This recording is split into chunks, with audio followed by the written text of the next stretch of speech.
One minute the fields were clear, the next, hundreds of Comanche warriors were at the fort gates painted for war. For people like Rachel Parker Plummer, a Comanche raid meant watching your family die, brutal captivity, and your entire life ending in an instant. Here's what it was really like to survive the most terrifying attacks on the American frontier. Real quick before we start, if you end up falling asleep to this, hit like so I know it worked, and if you want more of these, subscribe. Also, I actually read comments. Throw in where you're from and what time it is there. Last video had someone in Perth at 2 AM and someone in Oslo at midnight. Pretty wild. Okay, tonight it's Comanche raids on the American frontier, but wait, are you comfortable? No, really, check. Pillows, blankets, the whole deal. Where we're going, you'll want to be settled. The cool morning air hits your face as you open your eyes to darkness. It takes a moment for your vision to adjust to the dim light filtering through the cracks of rough-hewn logs. The hard corn husk mattress crinkles beneath you as you shift, nothing like your soft memory foam bed you're lying in right now.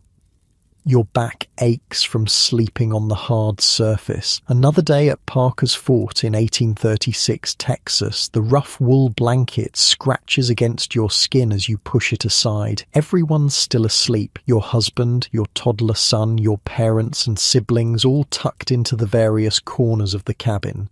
Privacy is a luxury you don't have on the Texas frontier.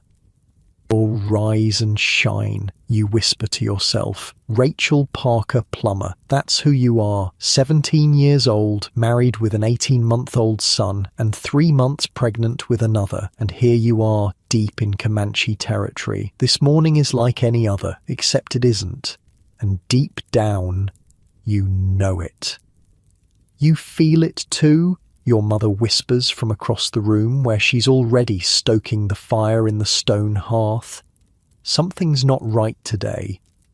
The spring grass has grown tall outside the fort's walls, perfect for Comanche horses to graze during raids, and last night the moon was full, what settlers around here nervously call the Comanche moon. Two bad signs coming together. Let's back up a bit. This place you're calling home, it's barely a year old. Parker's Fort isn't some massive military stronghold like you might be picturing. It's basically a big wooden rectangle, about an acre in size, with 12-foot walls made of split logs jammed vertically into the ground. Inside are several simple log cabins where you and your extended family live. The fort has 2 entrances, one main gate at the front and a smaller one at the back.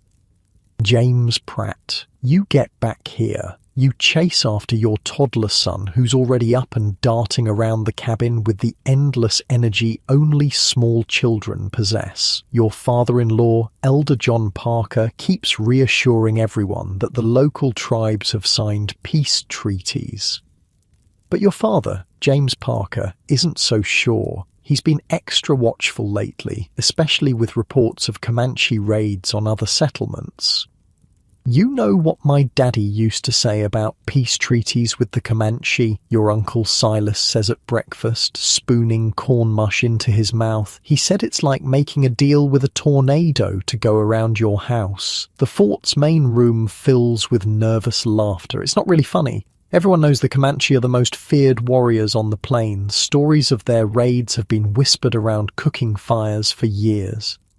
Enough scary talk, your mother says, looking at the children gathered around the table. Finish up, there's work to be done. After breakfast, most of the men head out to the fields. It's May 19th and the corn needs tending. You watch your husband Luther shoulder his rifle and kiss you goodbye. Your father and several others follow him through the fort's gate into the fields that stretch out around the settlement. Be careful, you call after them, bouncing James Pratt on your hip.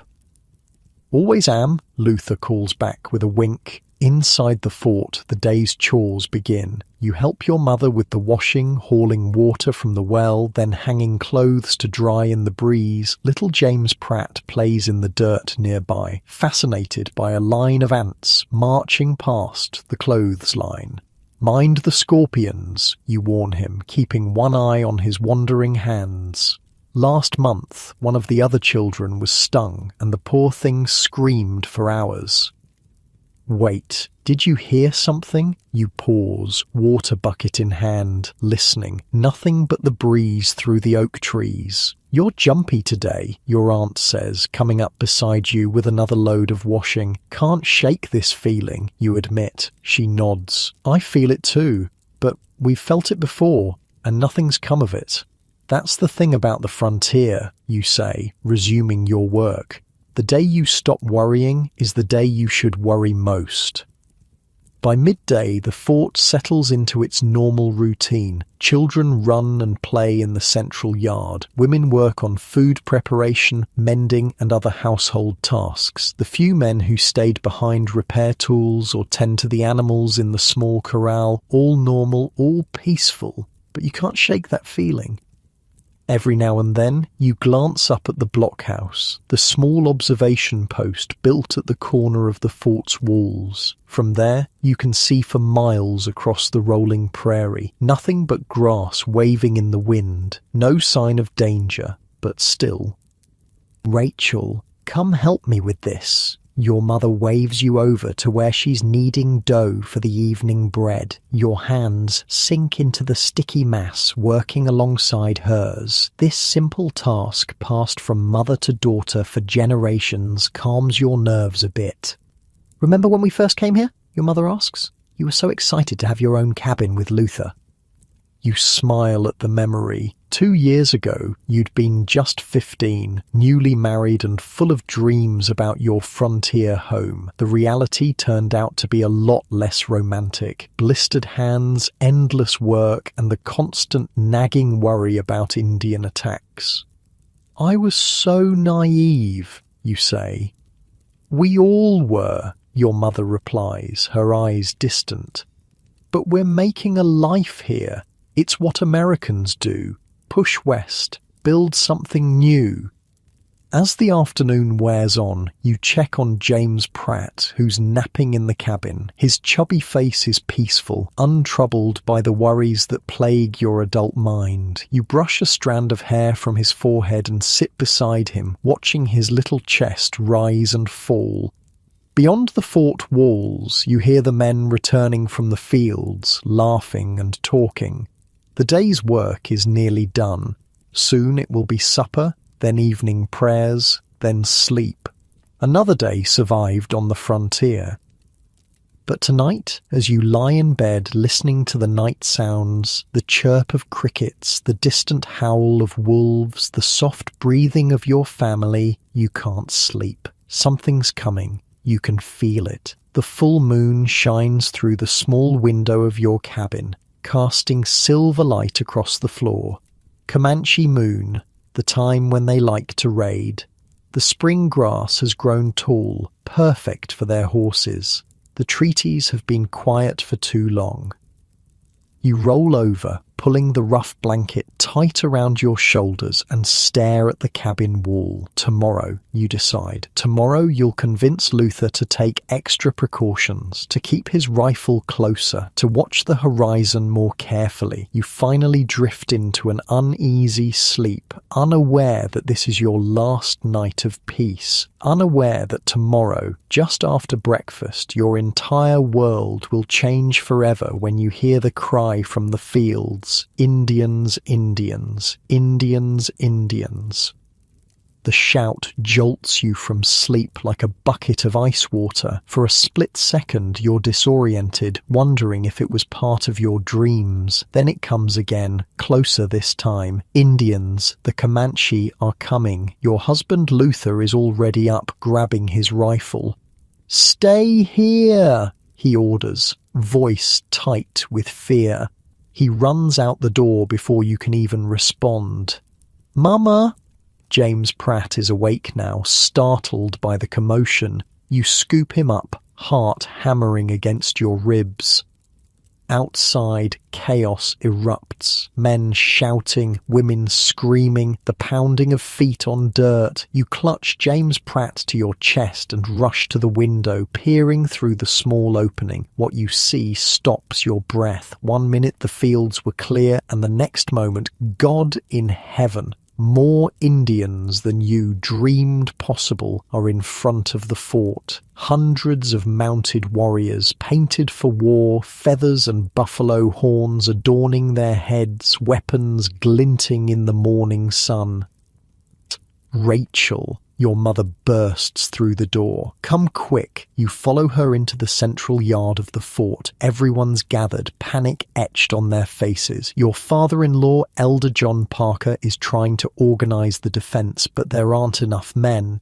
Most are still out in the fields, trying to make it back to safety. They're raising a white flag, someone shouts from the blockhouse. A murmur runs through the crowd. A white flag? Do they want to talk? Your uncle Benjamin Parker, grey-haired and respected by all, steps forward. I'll go speak with them. No, your uncle Silas grabs his arm. It's a trap, Ben. You know it is. Benjamin shakes his head. If they wanted to attack without warning, they would have. Maybe they just want to trade, or talk about the treaties. The walls aren't high enough, Benjamin argues. If they decide to attack, they'll be over them in seconds. Ropes, grappling hooks. We can't defend against hundreds. Our only chance is if I can buy us time. From the blockhouse, someone calls down, "There's 2 of them approaching the gate. Rest are hanging back." "I'm going out," Benjamin decides firmly. You're standing close enough to hear Silas mutter to Benjamin, "If you go out there, they'll kill you." Benjamin just nods, like he's already accepted this fate. Better me than all of us. Get the women and children ready to escape out the back gate. Your father, James Parker, is organizing a defense, placing the few men left inside the fort at strategic points along the walls. Luther's among them, rifle ready. He catches your eye across the yard and mouths something to you. Be ready. You know what that means. If things go bad, run. Get James Pratt to safety. Benjamin walks to the front gate. The heavy wooden barrier creaks open just enough for him to slip through. The fort falls eerily quiet, everyone straining to hear what's happening beyond the walls. You press your son's face against your shoulder, shielding him from the tension around you. Minutes tick by like hours. Then the gate reopens, and Benjamin steps back inside. His face is grim. They say they want a place to camp and water for their horses, he reports to the gathered crowd. They've asked for a cow to butcher. I think they're testing us. Did you believe them? Silas demands. Benjamin hesitates. No, there was something in their eyes. And the others? They were positioning themselves around the fort while we talked. How many? Your father asks. Hundreds, maybe more. Benjamin looks around at the frightened faces. The women and children need to leave, now, out the back gate. Head for the woods. Panic ripples through the crowd. I'm going back out, Benjamin announces. I'll try to buy you more time. Ben! No! Silas grabs his brother's arm again. They'll kill you this time. I know. Benjamin's voice is calm, resigned. He looks around at the gathered families. But you're my family. What else can I do? Silas releases him, understanding in his eyes. At least let me cover you from the wall. Benjamin nods. Then he turns to you, surprisingly. Rachel, run to my cabin. Get my shot pouch. Bring it to Silas. You hesitate, not wanting to leave your son. Go, child. Now. Benjamin's tone leaves no room for argument. You pass James Pratt to your mother and sprint across the yard to Benjamin's cabin. Inside, you frantically search for the shot pouch, knocking things over in your haste. Finally, you spot it hanging by the door. You grab it and run back outside. The yard is even more chaotic now. Women are gathering children, collecting what few valuables they can carry. Men are distributing what weapons they have. You find Silas at the wall, rifle ready. "Here," you pant, handing him the pouch. "Thank you, Rachel." He slings it over his shoulder, then gives you a hard look. When the shooting starts, you run. "You hear me? Don't look back. Just run." You nod, throat too tight to speak. Benjamin is at the gate again. Before he goes through, he turns and calls to the men, "Mount the fence. Be ready." Then he's gone. You rush back to your mother, taking James Pratt from her arms. She's already packed a small bundle of essentials: food, a blanket, a knife. "Stay close to me," she whispers, gripping your arm. From your position, you can just see over the wall. Benjamin is approaching the Comanche leaders again, but something's different this time. The warriors are spreading out, surrounding him. "They're getting ready," Silas calls from his post. "Everyone, prepare." You clutch James Pratt tighter. His little body is warm against yours, his heart fluttering like a bird's. He doesn't understand what's happening, but he feels your fear. "Mama's got you," you whisper against his hair. "Mama's right here." Outside, Benjamin's voice rises, then cuts off abruptly. A terrible silence follows. Then the screaming begins. "They've killed him!" someone shouts. "They've killed Benjamin!" Silas takes aim with his rifle. The sharp crack of gunfire splits the air. One of the Comanche warriors falls from his horse. "Get to the back gate," your father shouts. "Go, go, go!"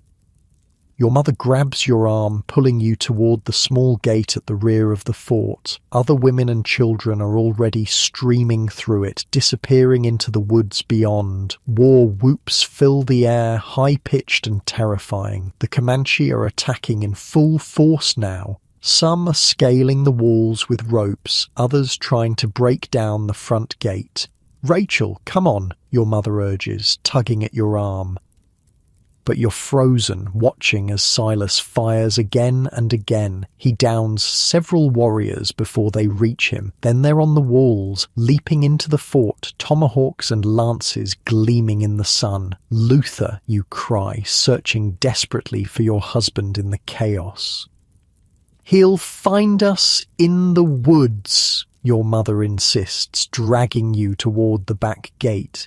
"We have to go now." Finally, you turn and run, following the stream of women and children fleeing through the back gate. James Pratt bounces against your chest, crying now from the noise and commotion. Outside the fort, the clear morning has turned into a nightmare. People scatter in all directions, running for the tree line about 200 yards away. You follow your mother, racing across the open ground, trying to ignore the screams behind you. Your lungs burn. The weight of James Pratt slows you down. Pregnancy makes your body awkward, clumsy. "Keep going," your mother calls over her shoulder. Suddenly, the thunder of hooves surrounds you. Comanche warriors on horseback circle the fleeing settlers, cutting off escape routes. They're whooping, laughing, treating the chase like a game. Oh God, they'd anticipated the escape. This was their plan all along.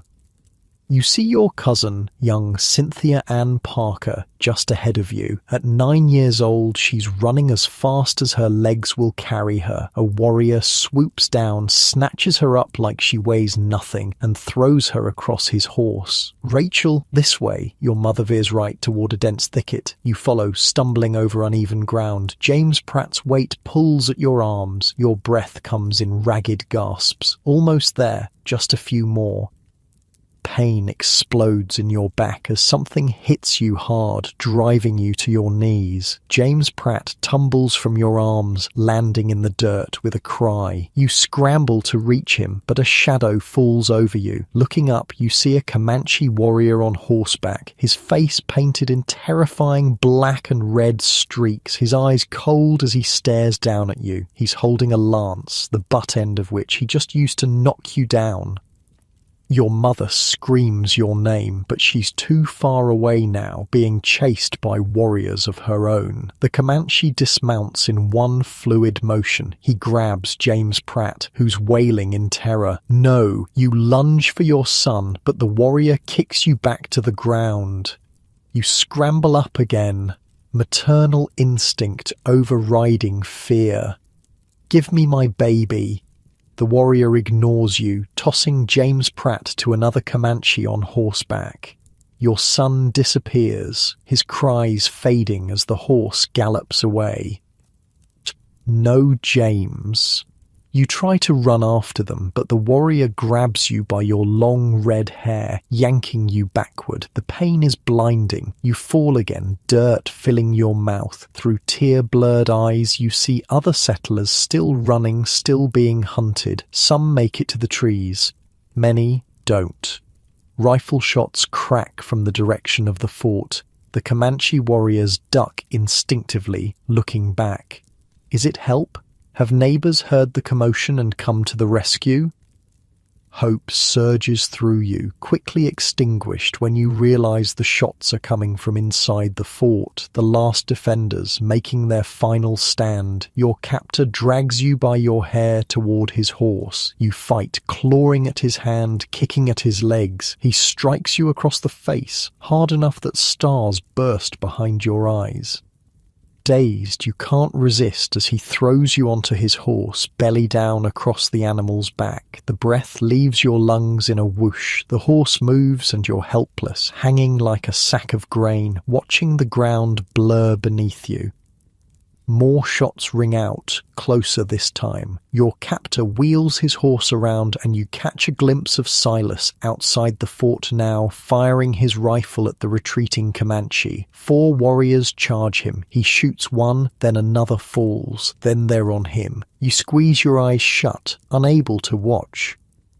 The horse gallops hard, jostling you painfully with each stride. You open your eyes again as the fort comes back into view. The scene is chaos, warriors swarming over the walls, smoke rising from buildings set ablaze, bodies litter the ground. Is Luther among them? Your father? You can't tell from this distance through your tears. The rifle shots have stopped, the last defenders have fallen. Your captor reins his horse to a stop near the front gate. Other warriors gather around, some with captives like you. You recognize Elizabeth Kellogg, your aunt, looking as terrified as you feel. There's little John Parker, Cynthia Ann's brother, just 6 years old, crying silently. Cynthia Ann herself is oddly calm, staring wide-eyed at her captors with something like fascination. The warriors seem gentler with the children, letting them sit upright on the horses rather than dangling like you and Elizabeth. You strain to lift your head, searching for any sign of James Pratt. There, you spot him, being held by a Comanche woman on horseback. He's stopped crying, sucking his thumb as he always does when frightened. "James," you call out, voice breaking. "James Pratt." He turns at your voice, his little face lighting up. "Mama." The Comanche woman holding him says something sharp to your captor. He responds with a laugh, then slaps the rump of your horse, sending it forward into the fort. Inside, your worst nightmares have come to life. Bodies everywhere, blood soaking the ground. The cabins you called home ransacked, possessions scattered. And there, just inside the gate, lies Benjamin. His body is riddled with arrows, his scalp taken, leaving a red ruin where his grey hair had been. Each warrior that passes jabs another spear into his corpse, a show of contempt, you wretch, bile burning your throat. The warrior laughs at your distress. He reins his horse to a stop and roughly pulls you off, dropping you to the ground next to Benjamin's mutilated body. The fall knocks the wind from you again. You curl into yourself, trying to protect your unborn child, trying not to look at your uncle's remains. But your captor grabs your hair again, forcing you to look. He gestures from Benjamin to you, making his meaning clear, even without words. This is what happens to those who resist. You're frozen with terror, convinced your death is next. Instead, he binds your wrists with rawhide strips cutting into your skin. Then he leaves you there, going to join the others who are ransacking the fort. Blood trickles down your face from where he struck you. Your scalp burns where he pulled your hair. Your back throbs from the lance blow. But all you can think about is James Pratt, your baby, now in the hands of these people who just slaughtered your family. More shots ring out in the distance. Is it possible? Has help finally arrived? The Comanche warriors pause in their looting, listening. One shouts orders, and suddenly they're moving with purpose, gathering their plunder, mounting their horses. The warrior who captured you returns, grabbing your bound wrists and dragging you to your feet. He pulls you toward his horse. More gunfire, definitely closer. The warriors are hurrying now. Hope flares in your chest. If you can delay, if help arrives in time, your captor senses your resistance. He yanks you forward, then slaps you hard across the face when you stumble. Blood fills your mouth where your teeth cut into your cheek. He throws you over his horse again and mounts behind you. The animal moves beneath you, joining the exodus from the fort. As they ride out through the gates, you twist your head for one last look at what had been your home. Smoke rises from the cabins. Bodies lie where they fell. Everything your family built destroyed in less than an hour. The Comanche force regroups outside the fort. Warriors are counting their spoils. Horses taken from the corral, weapons stripped from the dead, food and supplies from the cabins. And captives. You count 5. Yourself, Elizabeth, Cynthia Ann, John, and James Pratt. He's still with the Comanche woman, reaching for you when he sees you. Mama, mama. You try to call back, but your captor cuffs you on the ear, a warning to be silent. Rifle fire again, this time close enough that you can hear shouts accompanying the shots. The warriors respond instantly, forming into groups ready to flee in different directions. To your horror, you realize what's about to happen. They're splitting up, taking different routes to confuse pursuers, which means, no, please. You twist, trying to see where James Pratt is going. The woman holding him is riding with a different group, already moving away. Your captor holds you firmly as his horse breaks into a gallop. You strain against his grip, watching over his shoulder as your son disappears from view. James, you scream, not caring about the punishment that will come. But your son is gone, taken in a different direction, and the last hope of rescue fades as the warriors skillfully evade the belated response from neighboring settlements. The sound of gunfire recedes. The fort shrinks in the distance. And you, Rachel Parker Plummer, age 17, pregnant with your second child, are carried away into captivity, leaving behind everything and everyone you've ever known. The long nightmare has only just begun. The world shrinks to the rhythm of hoofbeats, up and down, your body thrown across the horse like a sack of grain, absorbs every jolt, ribs bruised, stomach churning, the blood rushes to your head, making your temples throb. How long have you been riding? Hours, at least. The sun has moved across the sky. Your mouth is desert dry, lips cracked and bleeding. No one has offered water. No one has spoken to you. You drift in and out of awareness, the pain in your body mingling with the agony in your heart. James Pratt, your baby boy, taken in another direction with another band of warriors. Will you ever see him again? Luther, your father, Silas, Benjamin, are they dead or searching for you even now? The uncertainty is another form of torture. The Comanche ride with incredible skill, sometimes standing upright on their horses while at full gallop. They communicate in short barks and whistles, a language you don't understand. Occasionally, they laugh. At what? You can't tell. Your captor finally slows his horse. The band has reached a small creek, the first water since leaving the fort. He roughly pulls you off the horse and dumps you on the ground. Your legs, numb from the awkward position, buckle beneath you. "Oh, water," you croak, gesturing to the creek. "Please." He ignores you, leading his horse to drink. You crawl toward the water, your bound hands making it awkward. No one stops you, so you continue until you reach the creek bank, lowering your face to the surface. You drink greedily, the cool water a blessing on your parched throat. You sit up, wiping your mouth on your shoulder since your hands are bound. Looking around, you see Elizabeth Kellogg nearby, also drinking from the creek. Her face is bruised, her dress torn and dirty. "Elizabeth," you whisper, scooting closer to her. "Are you hurt?" "Alive," she whispers back.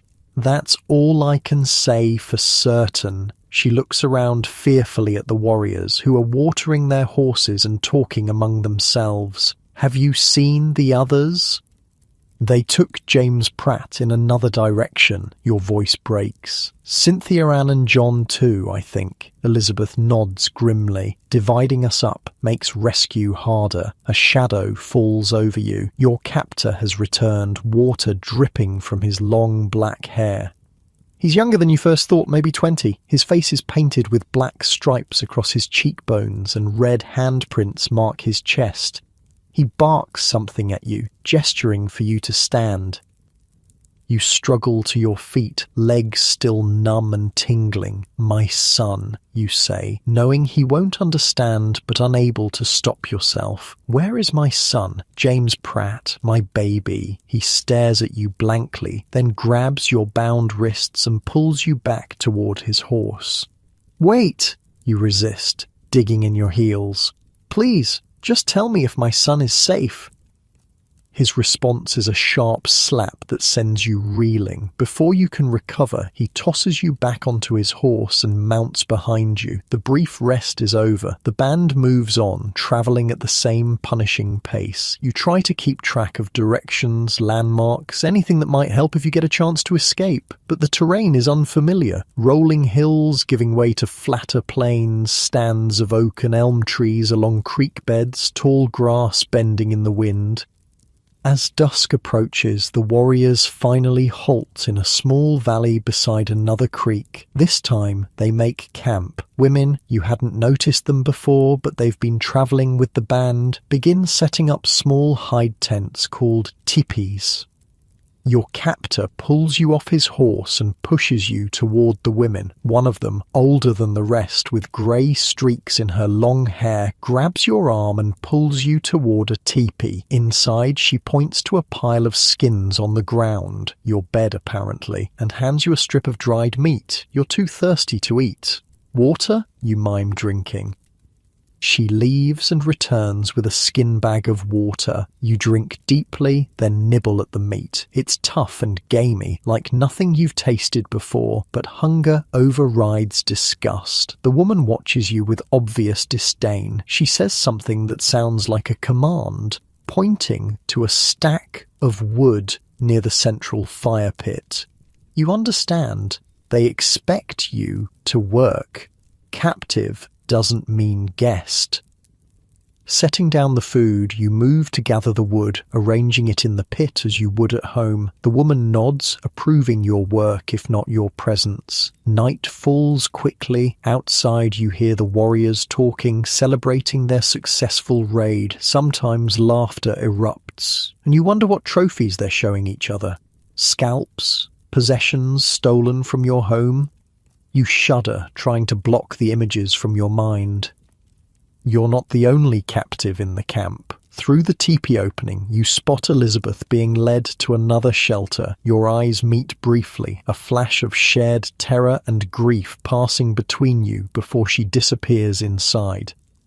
How many days will you travel? Where are they taking you? Will anyone be able to follow your trail? Questions circle in your exhausted mind as you curl up on the pile of skins. Your body aches. Your wrists are raw from the bindings. Your heart is a hollow cave where hope used to live. Sleep won't come. Every sound startles you. The crackle of the fire, the stamp of horses outside, the murmur of voices in a language you don't understand. The old woman sleeps across the fire from you, her breathing deep and regular. Your captor doesn't come to the teepee. Perhaps he sleeps elsewhere or stands guard, or perhaps he doesn't fear you'll escape. Where would you go, alone in unknown territory, pregnant and unarmed? Dawn breaks too soon. Camp stirs to life around you. The old woman kicks your foot to wake you, though you've barely slept. She points to a stack of hides and grunts something. More work. You rise stiffly, your body protesting every movement. Your pregnancy makes itself known with a wave of nausea. You swallow hard, fighting it down. Showing weakness won't help you survive. Over the next few hours, you learn your first lessons in Comanche life. The women do all the work. Setting up and taking down camp, preparing food, tanning hides, making clothes and moccasins. The men hunt and raid and fight, and captives, they do the worst jobs of all. The old woman, your new mistress, you realize, puts you to work immediately, scraping a fresh buffalo hide with a bone tool. The work is hard, the hide heavy and awkward. When you slow down, she strikes you with a stick. When you stop to rest, she strikes harder. "I'm pregnant," you try to explain, gesturing to your belly. "With child." She either doesn't understand or doesn't care. The stick comes down again. By midday, your hands are blistered and raw. The smell of the fresh hide makes your nausea worse, but you keep working. Survival means obedience, at least for now. The warriors are preparing to move on. Teepees come down. Horses are gathered. In less than an hour, the entire camp is packed and mounted, ready to travel. This time, you don't ride with your captor. Instead, you're made to walk beside the old woman's horse, holding onto a rope tied to the saddle. If you fall behind, the rope yanks painfully at your wrists. If you stumble, no one stops. The first mile isn't so bad. The second is harder. By the third, your legs shake with every step. By the fifth, you're moving on pure determination. The sixth mile nearly breaks you, but somehow you keep going. Hours pass. The sun climbs high, then begins its descent. Still, you walk. Elizabeth, you gasp when you spot her in the line of horses and captives. She too is walking, tied to another woman's horse. "Stay strong," she whispers as she passes. "They're watching to see who breaks." You nod, gathering what little strength remains. You won't break. Not today. Not while your son is out there somewhere, needing his mother. The band travels until dusk again, covering what must be 20 miles or more. When they finally stop to camp, you collapse on the ground, unable to move. The old woman kicks you, ordering you up to help with the teepee. When you can't rise, she kicks again, harder. Suddenly your captor is there saying something sharp to the old woman. She argues back, gesturing angrily at you. He cuts her off with a raised hand, then bends down to examine you.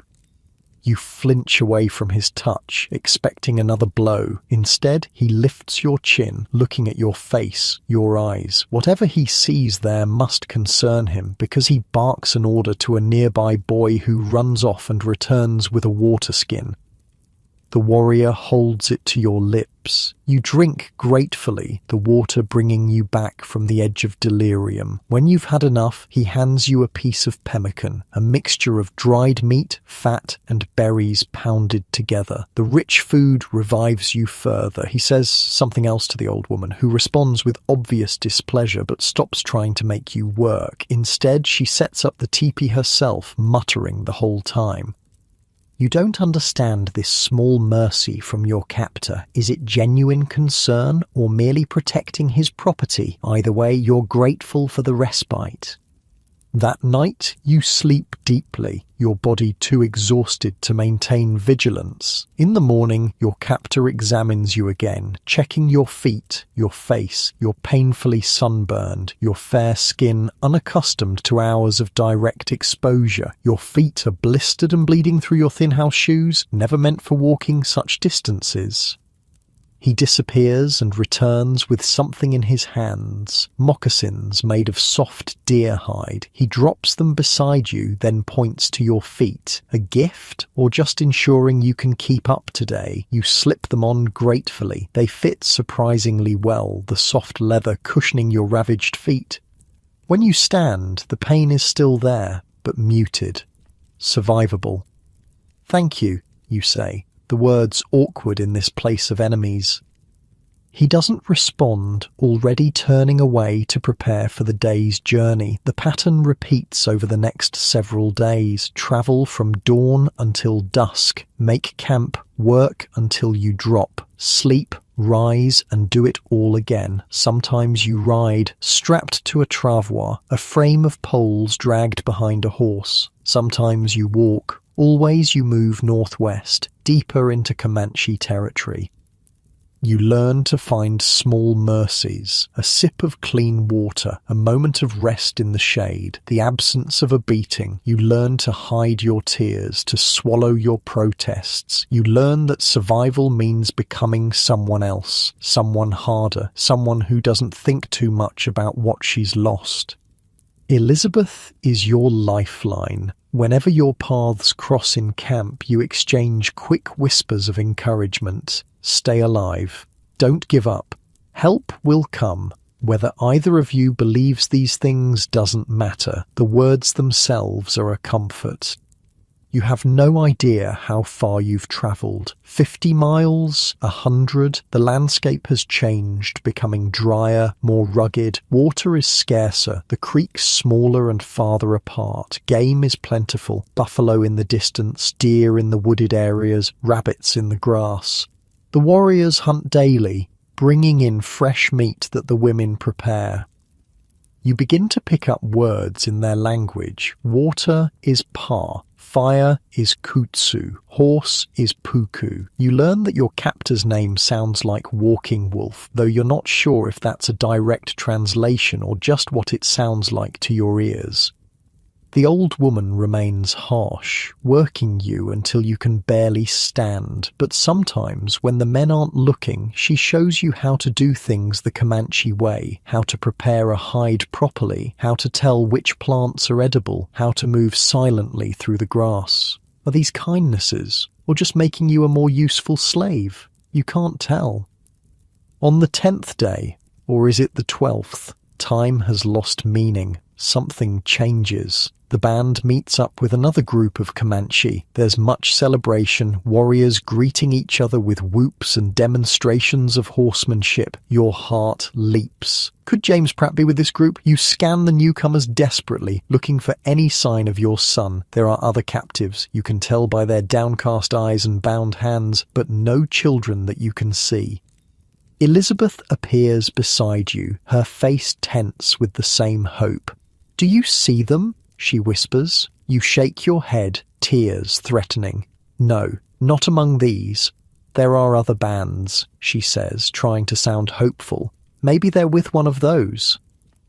The two groups merge, setting up a larger camp than you've seen so far. That night there's a feast and celebration. The warriors dance around a great fire, reenacting their successful raids. You and Elizabeth sit at the edge of the circle, guarded by the old woman who rarely lets you out of her sight. "I'm going to escape," Elizabeth whispers, her mouth barely moving. "Tonight, while they're distracted." Your heart pounds. "Where will you go?" "East. Always east. That's where home is." "They'll catch you," you warn, "and kill you. Better that than what awaits us wherever they're taking us." Elizabeth's eyes are hard, determined. "Come with me, Rachel." For a moment, you're tempted, so tempted, but then your hand goes to your belly, to the child growing there. And you think of James Pratt, somewhere out there with another band. If you escape and make it home, how will you ever find him? "I can't," you say finally. "My children." Elizabeth nods, understanding in her eyes. "If I make it back, I'll tell them where to look for you. East of the sunset, you say. That's all I know. It's enough. They'll find you, Rachel. Your father won't stop looking. You squeeze her hand quickly, then release it as a warrior glances your way. Be careful.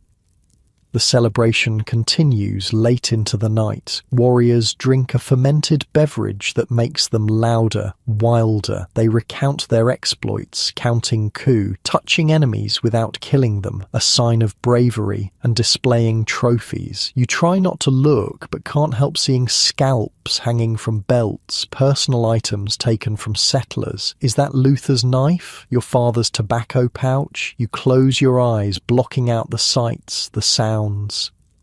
The old woman eventually takes you back to her teepee, securing you to a center pole with a rawhide rope. She's learned not to trust you unbound at night. Before she settles down to sleep, she checks the knots, making sure you can't slip free. You lie awake, listening to the sounds of the camp gradually quieting as the celebration winds down. Will Elizabeth make it? What will they do when they discover she's gone? Morning brings your answer. The camp erupts in angry shouts. Warriors mount their horses, riding out in all directions. The women gather, talking rapidly, pointing. Elizabeth is gone. Your heart soars for her, even as fear settles in your stomach. They'll punish you for her escape. Assume you knew about it, which of course you did. Walking Wolf strides into the teepee, his face thunderous. He grabs you by the hair, dragging you outside. Other warriors gather around as he throws you to the ground. Where? He demands in broken English, the first word you've heard him speak in your language. Where she go? You shake your head, feigning ignorance. I don't know. I was asleep. He slaps you hard, splitting your lip. Lie, you know? The gathered warriors mutter angrily. One steps forward with a knife, making his intentions clear. They'll torture you for information. You close your eyes, preparing for pain. At least Elizabeth has a chance. At least one of you might make it home. A commotion at the edge of camp interrupts the interrogation. Warriors ride in, dragging something behind them. No, someone. Elizabeth. They didn't even have to track her. A neighbouring band of Comanches spotted her just after sunrise, wandering alone on the prairie, and brought her back. They throw her at Walking Wolf's feet. She's barely conscious, her face bloody, one eye swollen shut. They've already beaten her severely for her escape attempt. Walking Wolf looks from Elizabeth to you, understanding dawning in his eyes. He knows you were in on it, but with Elizabeth recaptured, his anger seems to cool. He barks orders to the other warriors who drag Elizabeth away. You never see her again. Later, you learn that Elizabeth was traded to another band the very same day, ensuring the two of you would have no further chances to plot escape together. It's a pattern you'll come to recognize. Captives are frequently separated, traded between bands to prevent exactly what you and Elizabeth attempted. That night, alone in the old woman's teepee, you allow yourself a brief moment of despair. Elizabeth is gone, James Pratt is gone, you are utterly alone among your enemies. But then you feel it, a flutter in your belly, your unborn child making its presence known. You're not completely alone after all. We'll survive this, you whisper, hand on your stomach. Somehow. The band moves on the next day, continuing northwest. You've lost track of the days, but it must be approaching a month since the raid on Parker's Fort, a month since your world ended and this strange new existence began. You've changed in that month. Your skin has darkened from constant exposure to the sun. Your hands have calloused from endless work. Your body has grown leaner, harder, except for your slowly swelling belly. You've learned to move quietly, to anticipate commands before they're given, to find food and water in this harsh landscape. You're still a captive, still an enemy, but you're learning to be a survivor. And somewhere out there, so is James Pratt. The thought of him keeps you going when nothing else can. Your son needs you to stay alive, to stay strong. So that's what you'll do, one day at a time, until help comes or you find your own way to freedom. Because you are Rachel Parker Plummer and you will not break. Seasons change on the plains. The scorching summer heat gives way to cooler autumn days. The tall grass turns golden, then brown. Your body changes too, your pregnancy becoming more visible with each passing week. You've lost track of time. 3 months? 4? It's hard to be certain. The Comanche don't mark time the way white settlers do. There are no Sundays, no church bells, no calendars. There is only the rhythm of the band's movement, following game and water, setting up camp only to break it down again days or weeks later. By now, you've learned enough of their language to understand basic commands. You know when they're planning to move camp, when a hunt is successful, when danger threatens. You can't hold a conversation, but you can survive. The old woman, Nahima, you've learned to call her, has become your constant companion, though not by choice. You belong to her son, Walking Wolf, but she oversees your daily life. She works you hard, expecting perfection in tasks you've only just learned. But there's a grudging respect growing between you. Sometimes when you master a particularly difficult skill, you catch a glimmer of approval in her weathered face. Faster, she grunts in Comanche, watching you scrape a buffalo hide. Like this, she demonstrates the proper technique, her arms moving in swift, sure strokes. You copy her movements, your muscles burning with effort. The work is endless. Preparing food, gathering firewood, fetching water, making pemmican, tanning hides, sewing clothing. From sunrise to sunset, you labor alongside the other women of the band. There are other captives you've discovered, a Mexican woman who was taken years ago and now has a Comanche husband and children, a young man from another tribe who serves as a slave for one of the warriors. They rarely speak to you. Captives learn quickly that forming bonds is dangerous. Allies can be used against you or traded away without warning. Your belly grows larger, more unwieldy. The child within kicks strongly, a reminder that you're not completely alone. You wonder if it's a boy or girl. You wonder if you'll be allowed to keep it. One night, as you sit by the fire outside Nahima's teepee, Working Wolf approaches. He's been gone for days on a hunting expedition, returning with several deer carcasses slung over his horse. He squats beside you, studying your swollen belly with interest. Soon, he says in Comanche, making a rocking motion with his arms. You nod, understanding his meaning. The baby will come soon. He says something to his mother, who responds with a torrent of words. They argue briefly, Walking Wolf's voice rising. Finally, Nahima falls silent, her mouth set in a disapproving line. Walking Wolf turns back to you. You keep, he says in halting English, if strong. Your heart leaps. He'll let you keep your baby if it's healthy, if it's strong. Not like James Pratt, torn from your arms the day of the raid. The thought of your firstborn sends a fresh wave of pain through you. Is he still alive? Has he been adopted into another band? Does he remember you? These questions haunt your dreams, but in waking hours you focus on survival, on the child growing inside you, on enduring one more day. Winter settles over the plains. The Comanche move their camp to a sheltered valley where the wind is less brutal. Game is scarcer now. The warriors must ride farther to hunt. Sometimes they return empty-handed, and everyone goes hungry. You learn to conserve your energy during these lean times. You learn which plants can be dug from beneath the snow and eaten. You learn to make your portions last, to save scraps for when hunger gnaws most fiercely at your belly. The baby is due any day now. Your body feels ready to burst. Walking becomes difficult. Even simple chores leave you breathless. Nahima watches you closely, her expert eyes assessing. She has delivered many babies in her long life. She knows the signs. The pains begin during the darkest hours of night. You wake gasping, clutching your swollen belly. Nahima is instantly alert, moving to your side. She feels your stomach, nods, and helps you to a seated position on a pile of buffalo robes. She places a stick between your teeth. Bite. she commands. No scream. You understand. Weakness is not tolerated here, even in childbirth.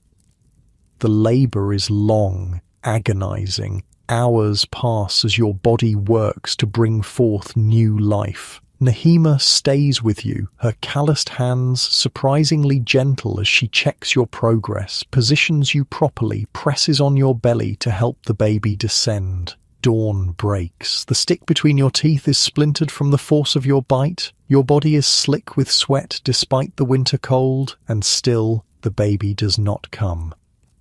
Nahima's face grows concerned. She speaks to another woman who has entered the teepee, her words too rapid for you to follow. The woman leaves and returns with an infusion of herbs which Nahima makes you drink. It tastes bitter, vile, but you swallow it all. The contractions intensify, becoming nearly unbearable. You bear down with all your remaining strength, determined to bring this child into the world, to have something, someone that belongs to you again.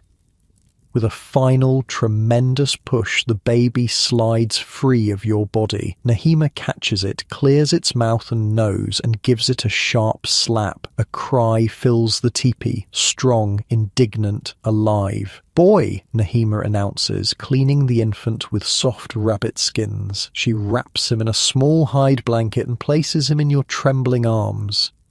You gaze down at your son, tears blurring your vision. He has Luther's nose, your chin. His eyes are scrunched closed, his tiny fists waving in protest at his abrupt entry into the world. "Luther," you whisper, naming him for his father. "Luther Thomas Plummer." Exhausted but triumphant, you cradle your newborn son against your chest. He roots around, seeking milk, and you guide him to your breast. The sensation of him nursing sends another wave of tears down your cheeks, joy mingled with the ache of remembering James Pratt as an infant. Walking Wolf enters the teepee, alerted to the birth. He examines the baby critically, checking his limbs, his cry, his grasp. Apparently satisfied with what he sees, he nods to you. "Strong," he says. "You keep." Relief floods through you. For now, at least, your son will stay with you. It's more mercy than you expected in this harsh place. The days that follow are both easier and harder. Nahima allows you some rest to recover from the birth, but soon you're expected to resume your duties, baby strapped to your back in a cradle board. Little Luther thrives despite the difficult circumstances. He nurses vigorously, sleeps soundly, and rarely cries, as if he somehow knows that crying might endanger him here. You learn to work with him secured to your body, to gather firewood while keeping him shielded from the winter wind, to tan hides while singing softly to him in English, determined that he will know his true language, his true heritage, even in this place. Winter deepens. The cold becomes a living thing, seeping into the teepees despite the fires, freezing water in the stream overnight, making every movement painful. The band hunkers down, conserving resources, waiting for spring. Stories are told around the fires at night, tales of great hunts, mighty warriors, and ancestral spirits. You listen, picking up more of the language, learning the Comanche way of seeing the world. You notice something strange as the weeks pass. The other women begin to include you in their conversations, teaching you words, showing you better ways to perform your tasks. Children who once threw stones at you now watch curiously as you care for little Luther. Even Nahima seems to regard you differently, less as property, more as a woman who has earned a measure of respect by bringing new life into the band and facing hardship without breaking. You are still a captive, still an enemy, but something has shifted. Spring arrives suddenly, the plains exploding into green almost overnight. New plants emerge from the soil. Birds return from their winter journeys. Buffalo calves wobble beside their massive mothers. The band celebrates with a feast, thanking the spirits for surviving another winter.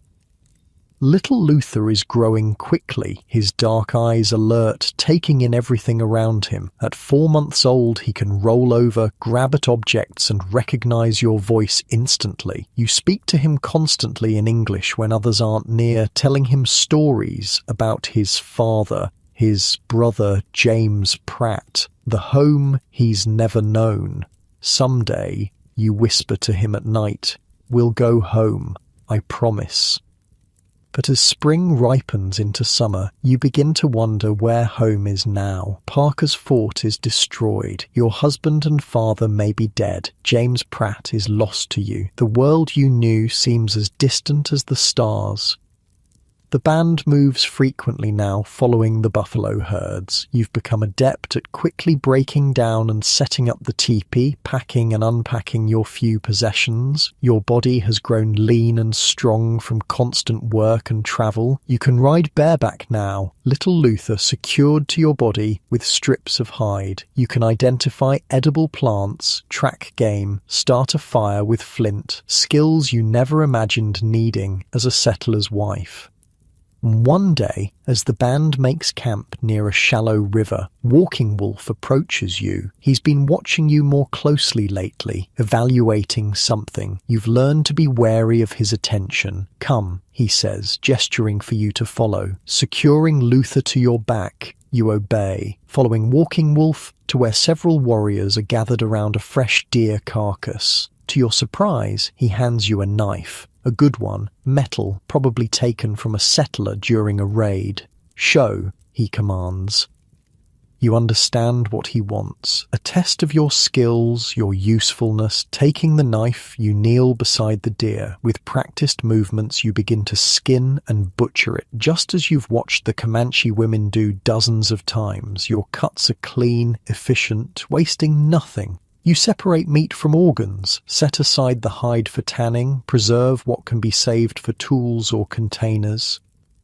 Walking Wolf watches your work with approval. When you finish, he nods and says something to the other warriors. There are murmurs of agreement. That night, something unexpected happens. Rather than eating apart from the others as captives do, you're invited to join the main fire. Nahima places a choice portion of deer meat on a piece of hide and hands it to you. The significance isn't lost on you. It's the kind of portion usually reserved for valued members of the band. You've passed some threshold, crossed some invisible line. You're still not one of them, never that. But you're more than just a slave now. You've earned a place, however tenuous. Weeks pass. Little Luther grows ever stronger. He's starting to sit up on his own, to babble sounds that aren't quite words. The band continues its nomadic existence, following game and water across the vast plains. You learn more of their language every day. Enough now to understand conversations, to participate in simple exchanges, and then, one hot summer day, everything changes again.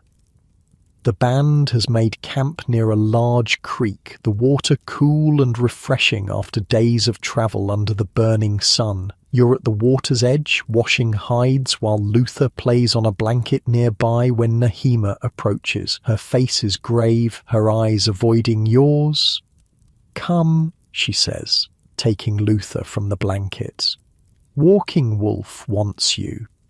A chill runs through you despite the heat. Something's wrong. You follow Nahima back to camp, fear building with each step. Walking Wolf is waiting outside his teepee. Beside him stands another warrior, older, more elaborately dressed, clearly important within the band. They're deep in conversation, but fall silent when they see you approach. Walking Wolf gestures for you to stand before them. The older warrior circles you slowly, examining you as one might examine a horse for purchase, and then you understand you're being sold. "No," you say, the word escaping before you can stop it. You look desperately from Walking Wolf to Nahima, who still holds Luther. "Please, my son." Walking Wolf's face is impassive. The negotiation has already taken place. The decision is made. "You go," he says in English, with broken lance. He points to the older warrior. "My baby," you plead. Luther comes with me. Walking Wolf shakes his head. Boy stays with us.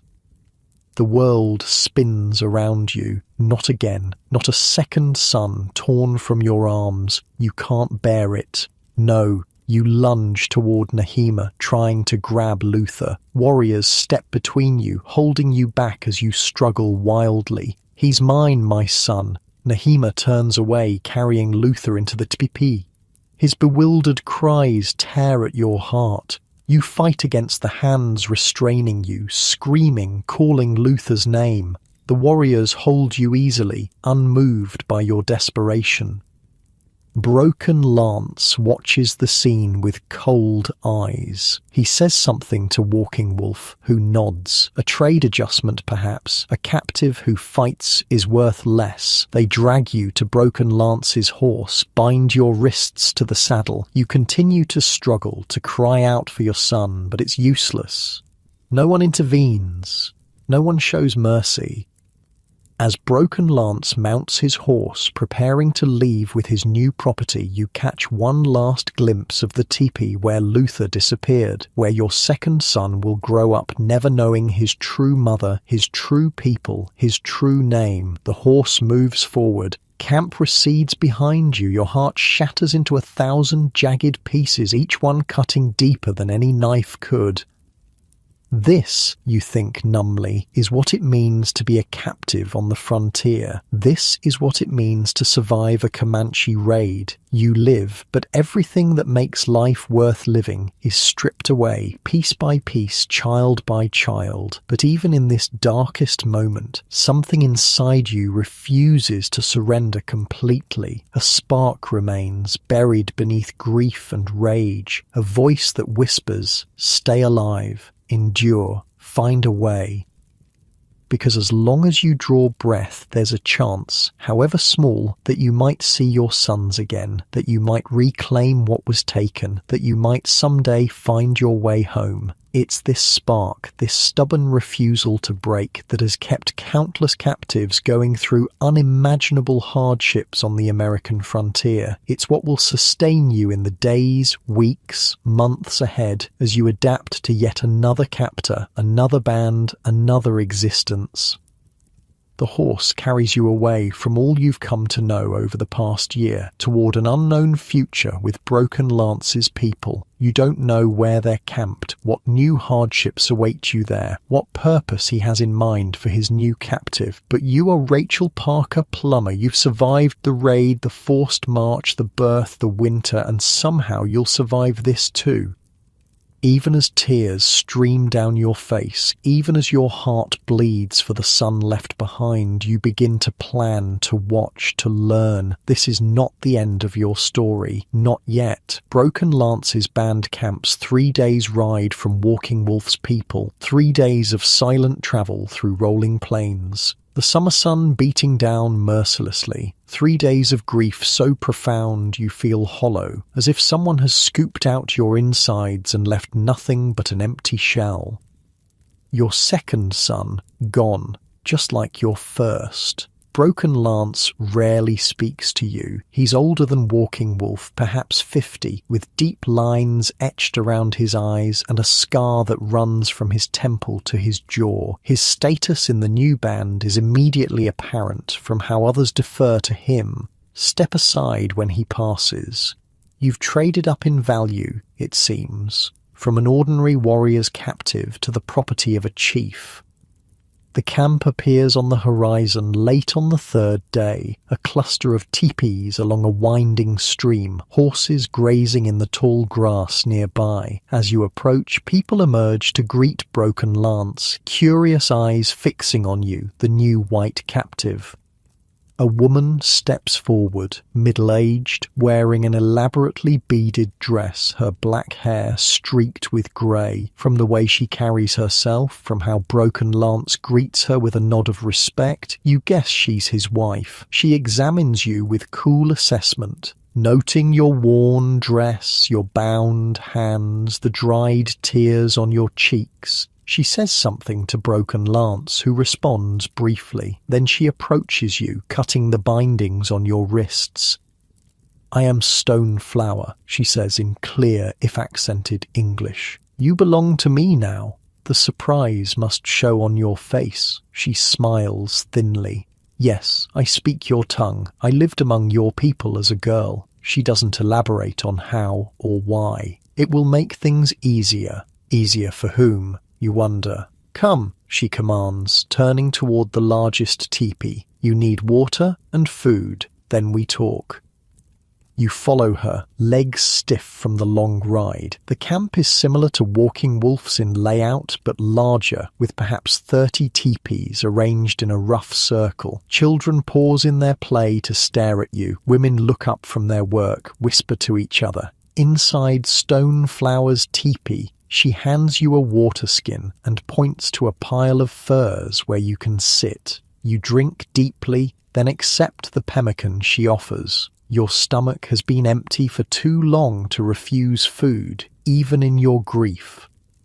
Stone Flower seats herself across from you, studying your face. "They took your child," she says bluntly. You flinch, then nod, surprised that she knows. It happens. The strong survive. Her voice is matter of fact, without compassion. "I lost 2 sons to Ute raiders. They were older than yours, old enough to scream my name as they were dragged away. Is this meant to be comfort, to tell you others have suffered worse? If so, it fails.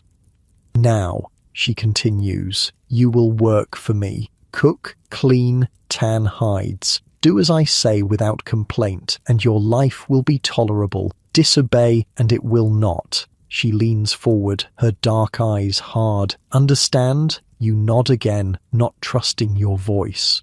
"Good. Tonight you rest. Tomorrow you work." She shows you a small section of the teepee that will be yours, a space barely large enough for you to lie down, separated from the main area by a hide partition. It's more privacy than you had with Nahima, at least. That night, alone on your thin pallet of furs, you finally allow yourself to weep openly for your lost sons. The grief comes in waves, threatening to drown you. You press your face into the furs to muffle your sobs, mindful of Stone Flower and Broken Lance sleeping on the other side of the partition. Morning comes too soon. Stone Flower rouses you at first light, handing you a wooden bowl filled with a corn and bean mixture. You eat quickly, then follow her outside to begin your new routine.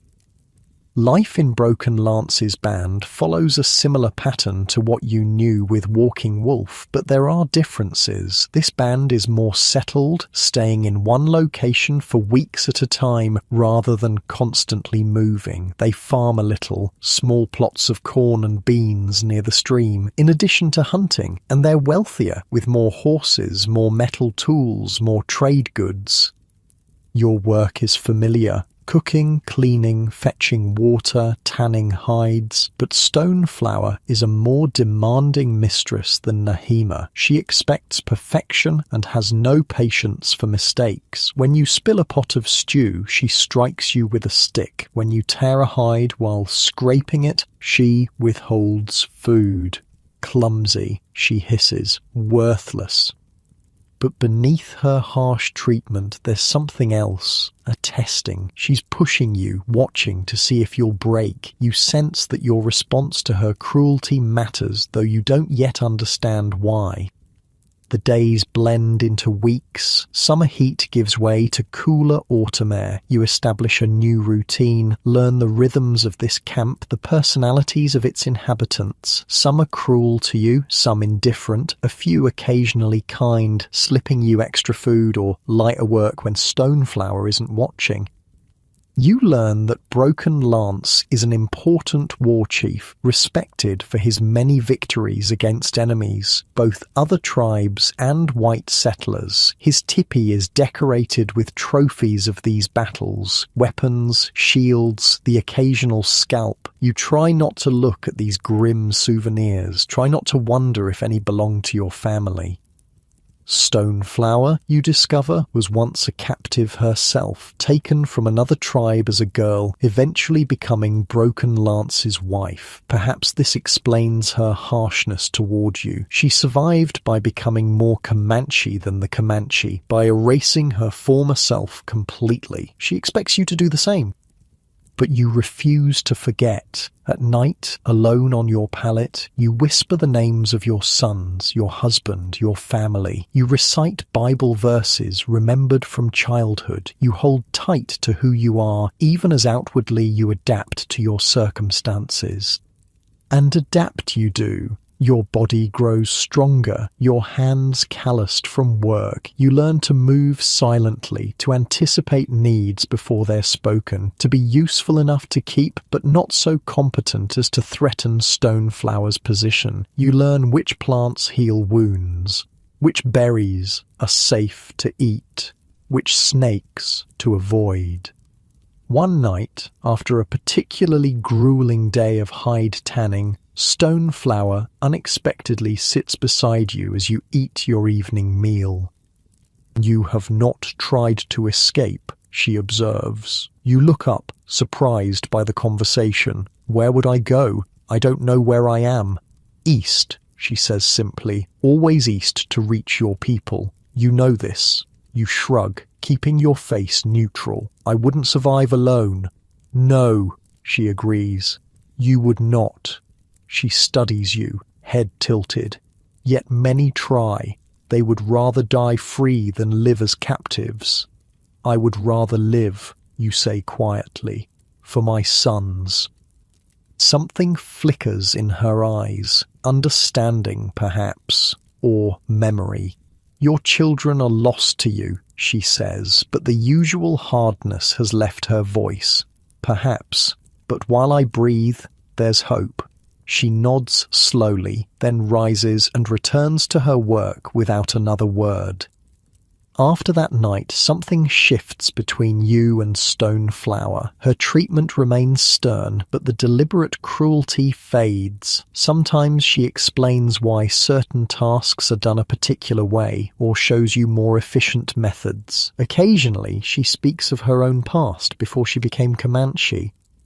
"I was Kiowa," she tells you one day as you work together, pulverizing dried meat for pemmican. "My village was raided when I was 12 summers. My family was killed. Broken Lance took me as a slave." You look up from your work, waiting for her to continue. "I hated him," she says matter-of-factly. "I tried to kill him once with a knife I stole. He broke my arm for it." She rolls up her sleeve, showing you an old break that healed badly. "But he did not kill me. He said I had spirit. Later, he made me his wife." "Do you still hate him when I—" You dare to ask. She considers this, her hands never stopping their rhythmic pounding. "No, he is my husband now, the father of my children." She glances at you. "Hate burns too hot. It cannot be sustained." You're not so sure. Your hate for the raiders who stole your sons still burns bright, even after all these months. As if reading your thoughts, Stoneflower adds, "But you are new to this life. Perhaps in time you will see differently." Perhaps you agree, though you don't believe it. Winter approaches again. The band moves to their winter camp, a sheltered valley with plentiful wood for fires. Game is scarcer here than it was in Walking Wolf's territory, but the band has stored food, dried meat, corn, beans, wild rice gathered from wetlands to the east. Stoneflower gives you warmer clothes for the cold months, a dress of soft deer hide, leggings, moccasins lined with rabbit fur, a buffalo robe for sleeping. Not kindness, you understand, but practicality. A frozen captive can't work. Your body has adjusted to the hardship, but your heart remains wounded. You dream of your sons almost nightly. James Pratt's smile, Luther's tiny hands. You wake with tears on your cheeks, a hollow ache in your chest.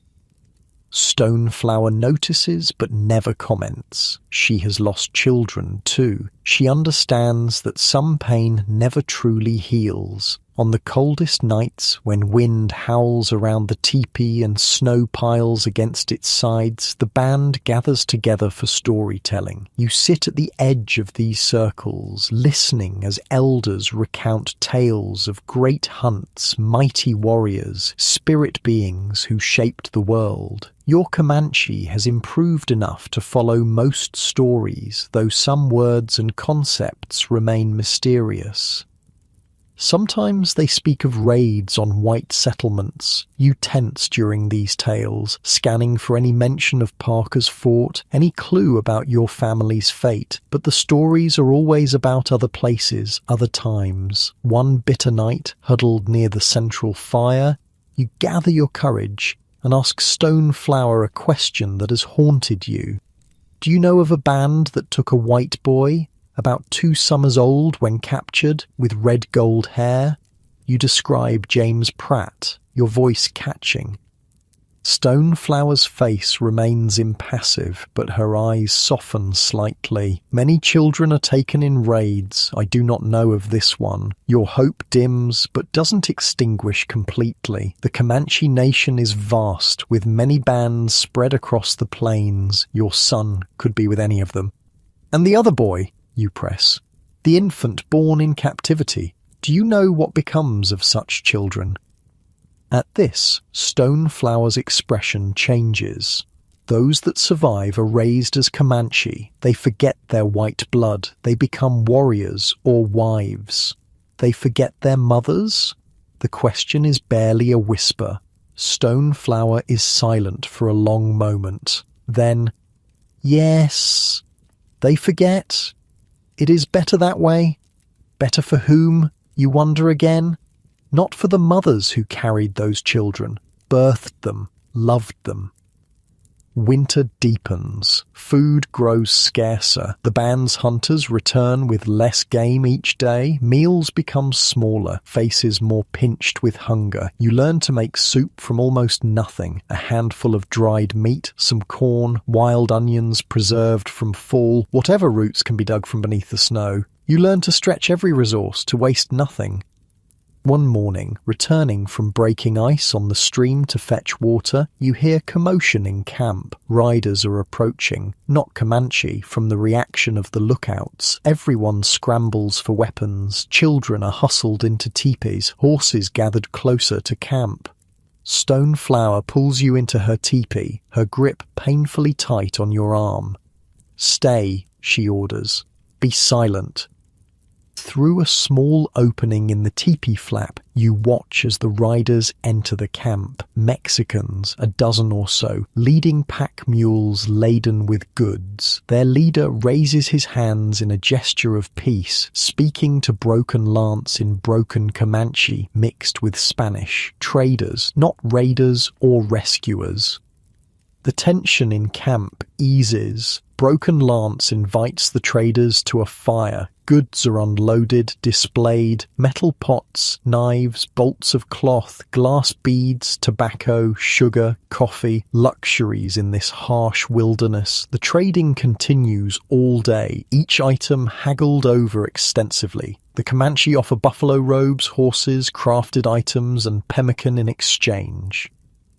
You remain in the teepee as ordered, but strain to hear the conversations outside. The traders might have news of the settlements, of rescue parties, of other captives. As dusk approaches, the trading concludes. The Mexicans are invited to share a meal before departing. Stoneflower enters the teepee, her arms full of new acquisitions, a metal pot, coloured beads, a length of bright cloth. "Come," she says, "help prepare food for our guests." You follow her to the cooking fire, where other women are already working. As you kneel to help, you catch snippets of conversation between Broken Lance and the Mexican leader. "White captives?" the trader is asking in his mix of languages. Your heart leaps. Are they looking for captives to ransom? Could this be your chance? Broken Lance's response is curt, dismissive. The trader persists, mentioning payment, mentioning names you can't quite hear. You edge closer, pretending to tend the fire, straining to listen. "Plumber woman?" the trader asks. "Your name. They're asking about you." Broken Lance glances your way, catching your eye. You freeze, a deer spotting a hunter. He says something to Stoneflower, who immediately comes to your side, gripping your arm again. "Inside," she hisses. "Now." She drags you back to the teepee, pushes you roughly to your sleeping place. "Stay," she orders again, her voice hard. "They're looking for me," you say, a statement, not a question. Stoneflower's face is unreadable. "Perhaps. My father, my husband, I do not know." "Please," you whisper, desperation clawing at your throat. "If they're offering ransom, be silent," she snaps. Broken Lance will decide.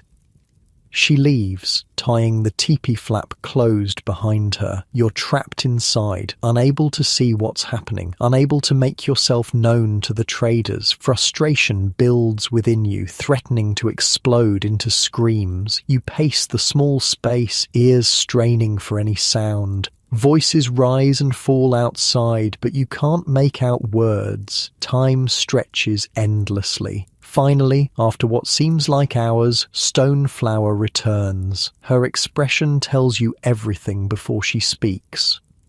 "They are gone," she says flatly. "Did they ask for me specifically? By name? You need to know if your family is searching, if there's still hope." She hesitates, then nods. "They asked for Rachel Plummer. Your family is looking for you." The knowledge is both balm and torture, healing to know you're not forgotten, agonizing to be so close to rescue and yet still captive. "Why didn't Broken Lance sell me to them?" Your voice breaks on the question. Stoneflower sits beside you, unexpectedly gentle. "You are valuable, a good worker, and..." She stops, seeming to weigh her words. "Mexican traders cannot be trusted. They might promise ransom, but sell you instead." "Sell me? To whom?" "To men in Mexico. Bad men." Her meaning becomes clear from her expression. You shudder. Perhaps remaining with the Comanche is not the worst fate after all. "But my father," you begin, "if he sent them..." "If your father comes himself, that is different," Stoneflower interrupts. Broken Lance respects a father's claim, but not traders. A small hope to cling to. "If your father can find you, rest now," Stoneflower says, rising. "Tomorrow is the same as today. Work continues." But tomorrow isn't the same, because now you know with certainty that you haven't been forgotten, that someone is looking for you. The knowledge sustains you through the remainder of winter, through days of hunger and cold, through nights of loneliness and grief. You work harder than ever, determined to survive until rescue comes. You listen more carefully to conversations, alert for any mention of traders, of ransom, of white settlers. You study the stars at night, fixing the directions in your mind, noting landmarks that might help you navigate if escape becomes possible. Spring arrives gradually, snow melting, new green appearing on the plains. The band prepares to leave their winter camp, heading north to follow the buffalo herds. You help pack the teepees, load the travois, secure the children for travel. As you're working, Broken Lance approaches. He rarely speaks to you directly, preferring to issue commands through Stoneflower. His sudden presence makes you nervous. "White woman," he says in halting English. "Traders come again, soon." Your heart races. "For me?" He studies your face, inscrutable. "Maybe. We see."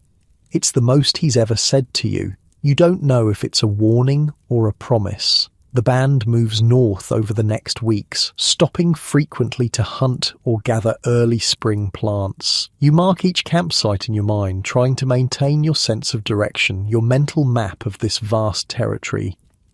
At a river crossing, you spot something that makes your blood run cold. A white man's scalp hanging from a warrior's lance. The red-gold hair is so similar to Luther's, to James Pratt's, that for a moment you think it belongs to one of your sons. Reason prevails. The scalp is too large for a child, but the sight renews your determination to escape this life, to find your children before they grow up as Comanche, perhaps someday taking scalps of their own people.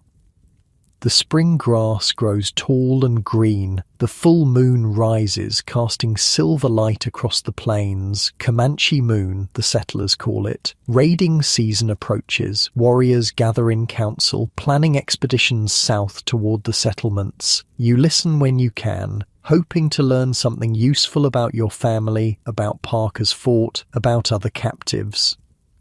One night, as you're gathering firewood at the edge of camp, a young warrior approaches you. He's 16 or 17, with a scar across his chin that looks fresh, perhaps from his first battle. "White woman," he says softly in Comanche, "I know you." You stand very still, wary of his intentions. Young warriors can be the cruelest to captives, eager to prove their manhood through dominance. "I was at the fort," he continues, "the one with the tall walls. I saw you with the child." Parker's fort. He was there during the raid. "My son," you say carefully. "Do you know what happened to him, to James Pratt?" The young warrior glances around, ensuring no one is watching this forbidden conversation. "He lives with Yellow Wolf's band. They call him Little Antelope now. James Pratt is alive." The knowledge hits you like a physical blow. Your firstborn son, your baby, is alive. "Where?" you ask urgently. "Where is Yellow Wolf's band?" "Oh, south, near the big water," he gestures vaguely. 3, maybe 4 days' ride. "And my second son, the baby born in captivity, Luther?" The young warrior shakes his head. "I do not know this one. It's still something, more than you've had in almost 2 years of captivity." James Pratt lives.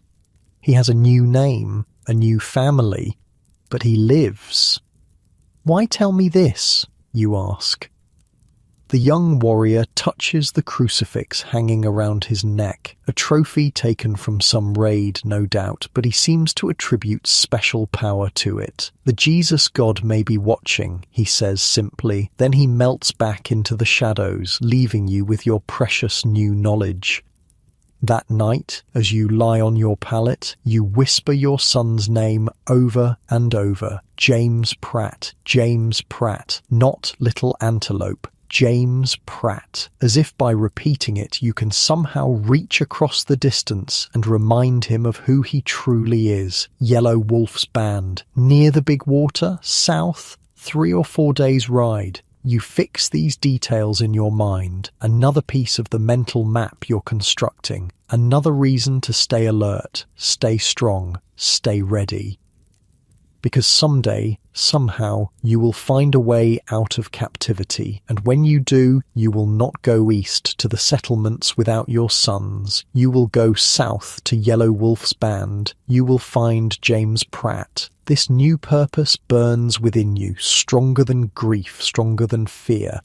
It carries you through each day of work, each night of loneliness. It becomes your secret, your strength, your reason to endure. And though you don't know it yet, salvation is closer than you think. The traders Broken Lance mentioned are indeed coming again, and this time they carry specific instructions from a man who has spent 2 years searching the plains for his daughter. Your father is coming for you, Rachel Parker Plummer, and he will not be denied. The traders arrive on a clear spring morning, their approach spotted by lookouts long before they reach camp. 6 men on horseback, leading pack mules laden with goods. Mexicans again, but different from the previous group. Stoneflower orders you to stay in the teepee, out of sight. But this time, you position yourself near a small gap in the hides where you can watch, listen. You can't miss this opportunity again. The lead trader dismounts, greeting Broken Lance with formal gestures of peace. Through your limited grasp of Spanish and Comanche, you piece together fragments of their conversation. They have come specifically to trade for captives. They mention white settlements. They mention payment. They mention a man named Parker, your father. It must be. Your heart pounds so loudly you fear it will give away your hiding place.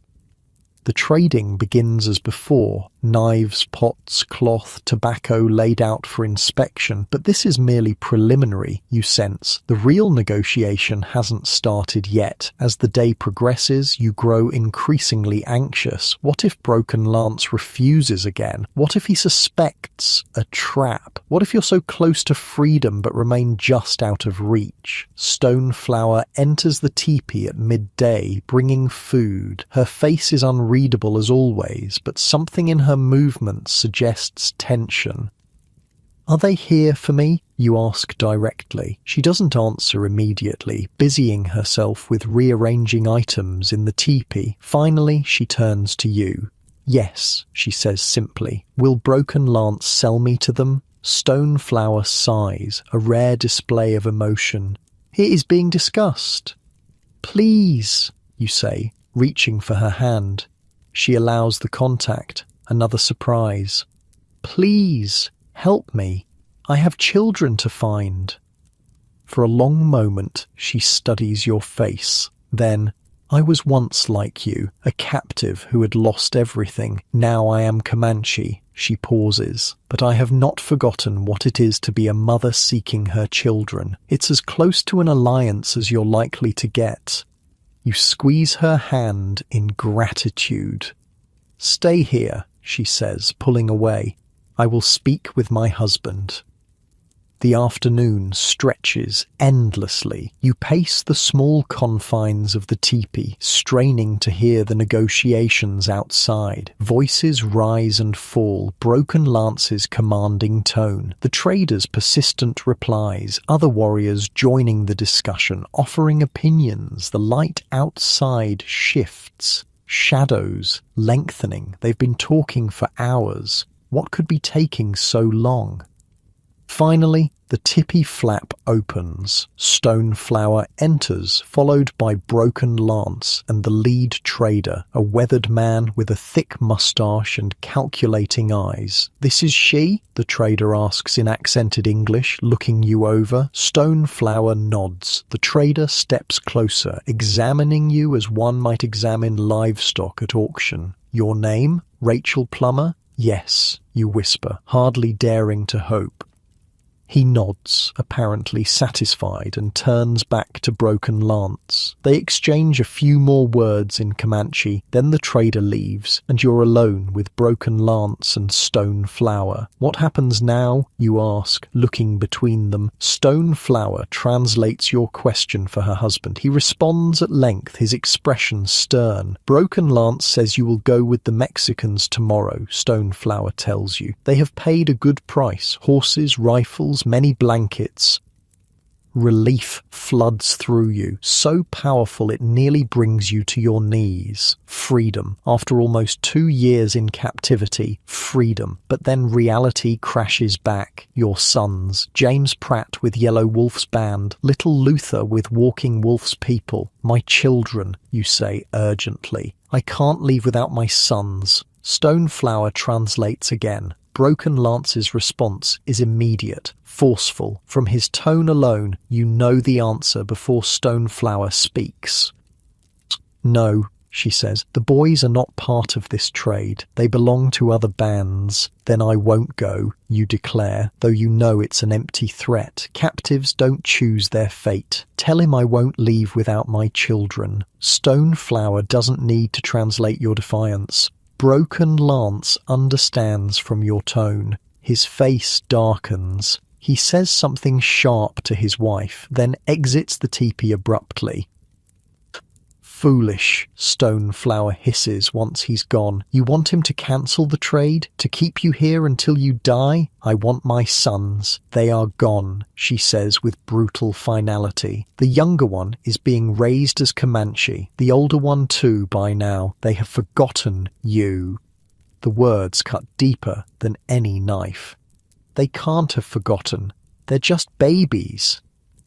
Stoneflower's expression softens slightly. Listen to me. Take this chance. Go home. If your father is looking for you, he can look for them too. But if you stay here, no one finds anyone. The logic penetrates your grief, your desperation. She's right. Refusing to leave won't bring you closer to your sons, but returning to white civilization might eventually lead to their rescue too. Go, Stoneflower urges. Find your father, then find your sons. You nod slowly, tears streaming down your face. I'll come back for them, somehow. Perhaps, she says, neither encouraging nor discouraging the notion. Now rest. Tomorrow will be difficult.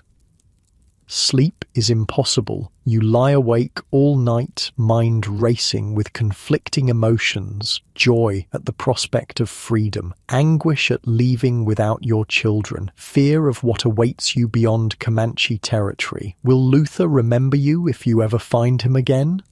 Will James Pratt? Will they hate you for abandoning them? No, not abandoning. You're not abandoning them. You're finding a way to save them all.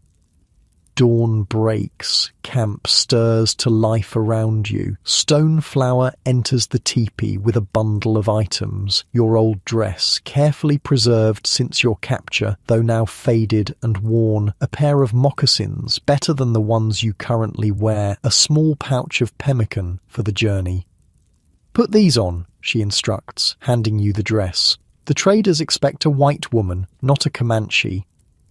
The fabric feels strange against your skin after so many months in hide clothing. It hangs loosely. You've lost weight during your captivity, but there's something powerfully symbolic in donning the garment of your former life, as if you're reclaiming a piece of yourself.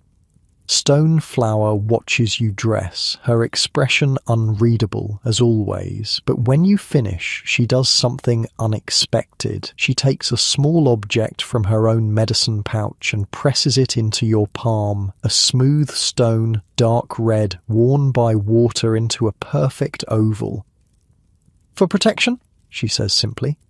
The gesture touches you deeply.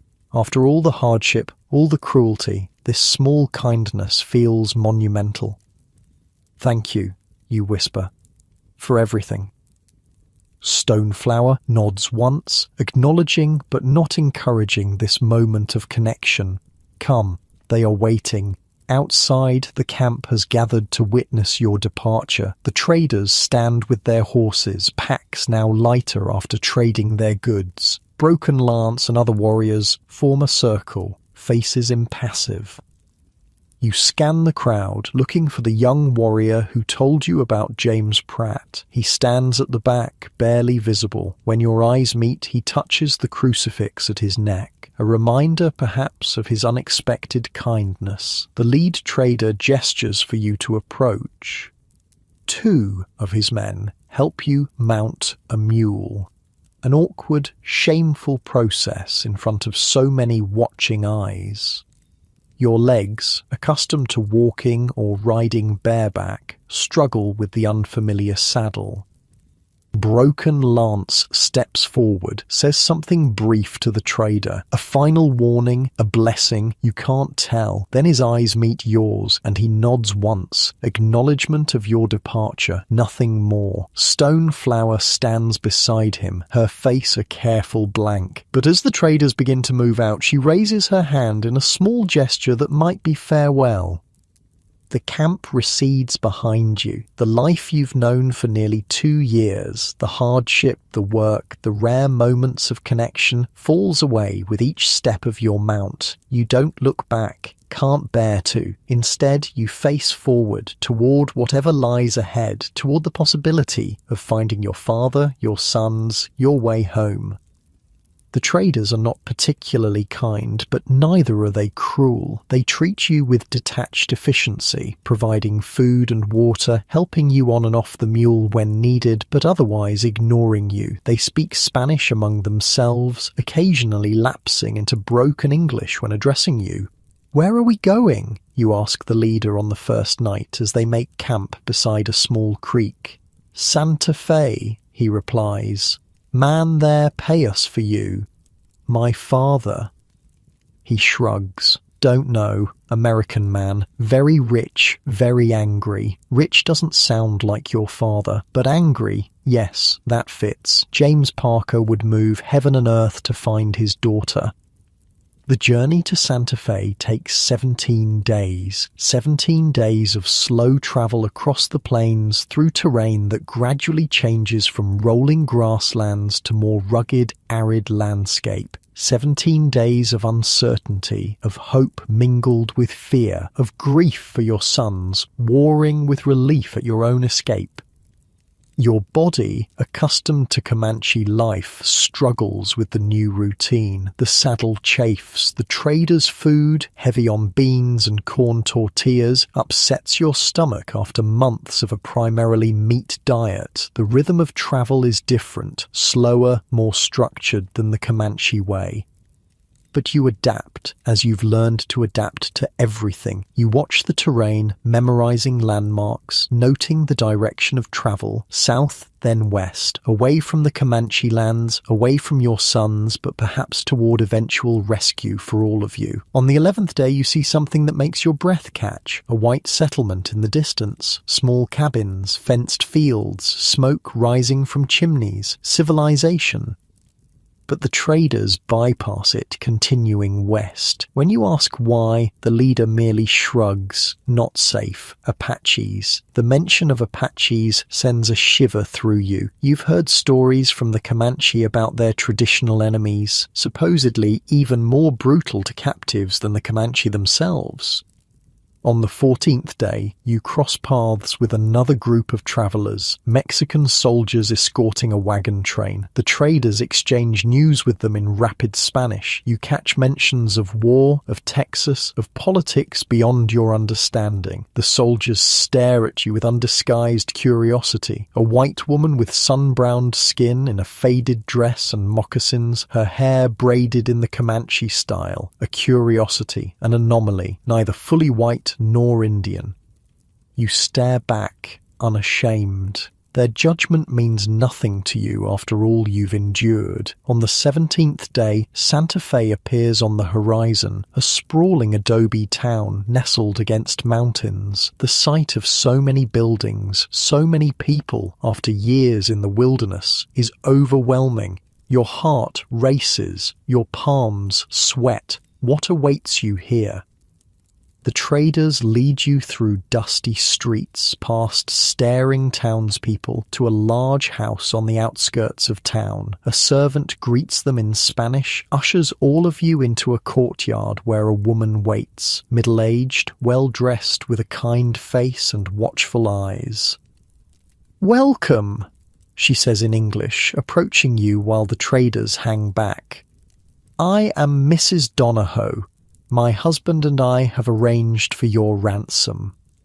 "My father?" you ask, looking past her, expecting to see James Parker stride forward at any moment. "Is not here," she says gently, "but he has been searching for you. Word reached us of a white woman captive with the Comanche. We sent traders to find you. Disappointment crashes through you. Not your father after all. Then who are you? Why would you ransom me?" "We are Christians," she says simply, "and Americans. When we heard of your plight, we could not stand idle." The explanation seems inadequate for such generosity, but you're too exhausted, too overwhelmed to question further. "Thank you," you say, the words entirely insufficient. Mrs. Donahoe takes your arm gently. "Come inside. You need rest, food, clean clothing. We'll talk more when you're settled."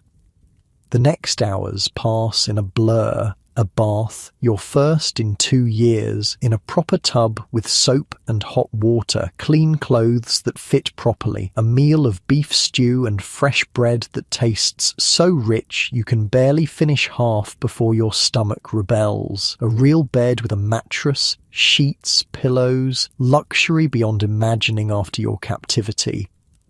But as night falls, as you lie in that soft bed staring at an unfamiliar ceiling, grief overwhelms you again. Your sons are still out there, living as Comanches, perhaps believing themselves orphaned or abandoned. The comfort surrounding you feels like a betrayal of their continued captivity. Morning brings more clarity. Colonel Donahoe, Mrs. Donahoe's husband, joins you for breakfast, a distinguished man with military bearing and direct manner. Mrs. Plummer, he begins formally, I understand you have children still in captivity. The acknowledgement of your loss, spoken so plainly, brings fresh tears to your eyes. You nod, not trusting your voice. I have contacts among the traders who deal with the Comanche. He continues, I will make inquiries about your sons. Hope flares within you. You would do that? I cannot promise success, he cautions. Child captives are rarely ransomed. The tribes consider them their future, but I will try. Thank you, you whisper. It's more help than you expected, more hope than you've had in months. Now, he says, his tone shifting to practical matters, we must consider your return to Texas. It's not a simple journey. There are dangers, hostile tribes, Mexican patrols, the elements themselves. I don't care about dangers, you say firmly. I want to go home, to find my husband, my father, to organize a proper search for my sons. Colonel Donahoe nods, respecting your determination, if not entirely approving of it. I have business in Missouri soon. We can travel together as far as Independence. From there, arrangements can be made for your return to Texas. It's not ideal. Independence is still far from Texas, but it's a start. When do we leave? 2 weeks, he says. You need time to regain your strength, and there are matters I must settle here first. 2 weeks feels like an eternity when your children are still captives, but you understand the necessity. Your body is worn from captivity and the long journey to Santa Fe. You need time to readjust, to remember how to be Rachel Plummer rather than just a nameless captive. The days in Santa Fe pass slowly. Mrs. Donahoe is kindness itself, providing clothes, books, gentle company, but you find it hard to concentrate on reading after so long without books. You struggle to make conversation about normal things, the weather, food, household matters, when your mind is still half with the Comanche, with your sons. Sometimes you wake in the night in a panic, reaching for weapons that aren't there, listening for sounds of the camp. The soft bed feels wrong, too yielding. The quiet of the house is eerie after the constant noises of tribal life. Mrs. Donahoe notices your difficulties but never comments directly. Instead, she finds ways to help you readjust gradually, giving you simple tasks to occupy your hands, taking you on short walks to reacquaint you with town life, sharing stories of her own adjustments to frontier living. It will come back to you, she assures you one evening as you struggle to remember how to use a fork properly. The body remembers, even when the mind forgets. You hope she's right. You hope you can become fully Rachel Parker Plummer again and not remain this strange hybrid, outwardly white but inwardly marked forever by your time with the Comanche. On the 10th day of your stay, a messenger arrives at the Donahoe's home. Colonel Donahoe reads the letter he brings, then comes to find you in the garden where you're helping Mrs. Donahoe tend vegetables, an activity that feels comfortingly familiar after your time with the tribe. Or news, he says without preamble. From my contacts among the traders, your heart stops. My sons? His expression tells you it's not entirely good news. The younger one, Luther, you called him? There is no word. But the older boy, James Pratt, is indeed with Yellow Wolf's band, as you were told. Can they ransom him? The question bursts from you, desperate, hopeful. Colonel Donohoe hesitates. They tried. Yellow Wolf refused. The boy is being raised as his son now. The news is both blessing and curse. Confirmation that James Pratt lives, that the young warrior told you true, but also confirmation that Yellow Wolf has no intention of returning him. I'll get him back, you say, with a conviction that surprises even you. Somehow? Colonel Donohoe doesn't argue, but his expression is doubtful. He's seen too many captive children absorbed into tribal life, too many failed rescue attempts. The remaining days before your departure pass in a haze of preparation. Mrs. Donohoe helps you pack suitable clothing for the journey, gives you a journal to record your experiences, presses small gifts upon you, a comb, a mirror, a shawl for cold evenings. To help you remember who you are, she says softly, when you try to refuse these luxuries. Colonel Donohoe arranges the practical details, horses, supplies, the route to independence. He will travel with a small party of trusted men, all armed, all experienced in frontier travel. On the morning of departure, Mrs. Donohoe embraces you warmly. God be with you, Rachel Plummer, she says. You have survived the unsurvivable. You will find your way home.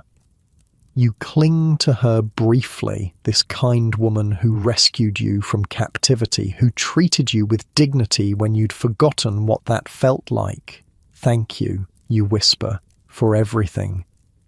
The journey to independence begins, another long trek across unfamiliar terrain, but this time toward home rather than deeper into captivity. Colonel Donohoe proves an efficient, if not particularly warm, travelling companion. His men are respectful, keeping a careful distance from you, treating you with a deference that feels strange after being property for so long. You ride astride a proper horse now, not a mule. Another adjustment. Your body remembers the rhythms of riding from your time with the Comanche, but the saddle still feels awkward, confining. Sometimes, when the men aren't watching, you shift to riding bareback, finding comfort in the familiar feel of the horse beneath you. The landscape changes as you travel east, the arid mountains giving way to rolling plains again. Each day brings you closer to Texas, to home, to the possibility of finding your family, of organizing a search for your sons. But each day also brings new anxieties. What if Luther and James Pratt forget you completely? What if Luther has already died, as so many infant captives do? What if your husband has given you up for dead, perhaps even remarried? What if your father has abandoned his search? These thoughts plague you at night as you lie beneath the stars, wrapped in blankets beside the campfire. The men take turns standing watch, alert for danger. Hostile Indians, bandits, wild animals. But the greatest dangers are in your own mind, your own heart. One night, unable to sleep, you join Colonel Donohoe at the edge of camp, where he stands guard, rifle ready. Do many captives escape? You ask quietly, not wanting to wake the others. He considers the question carefully before answering. Few, very few. Most die in captivity or become... He hesitates. Become what? Indian, he says bluntly. In all but blood, they forget their white lives, their white families, especially the children. The words chill you despite the warm night. I didn't forget, you say defensively. I never forgot.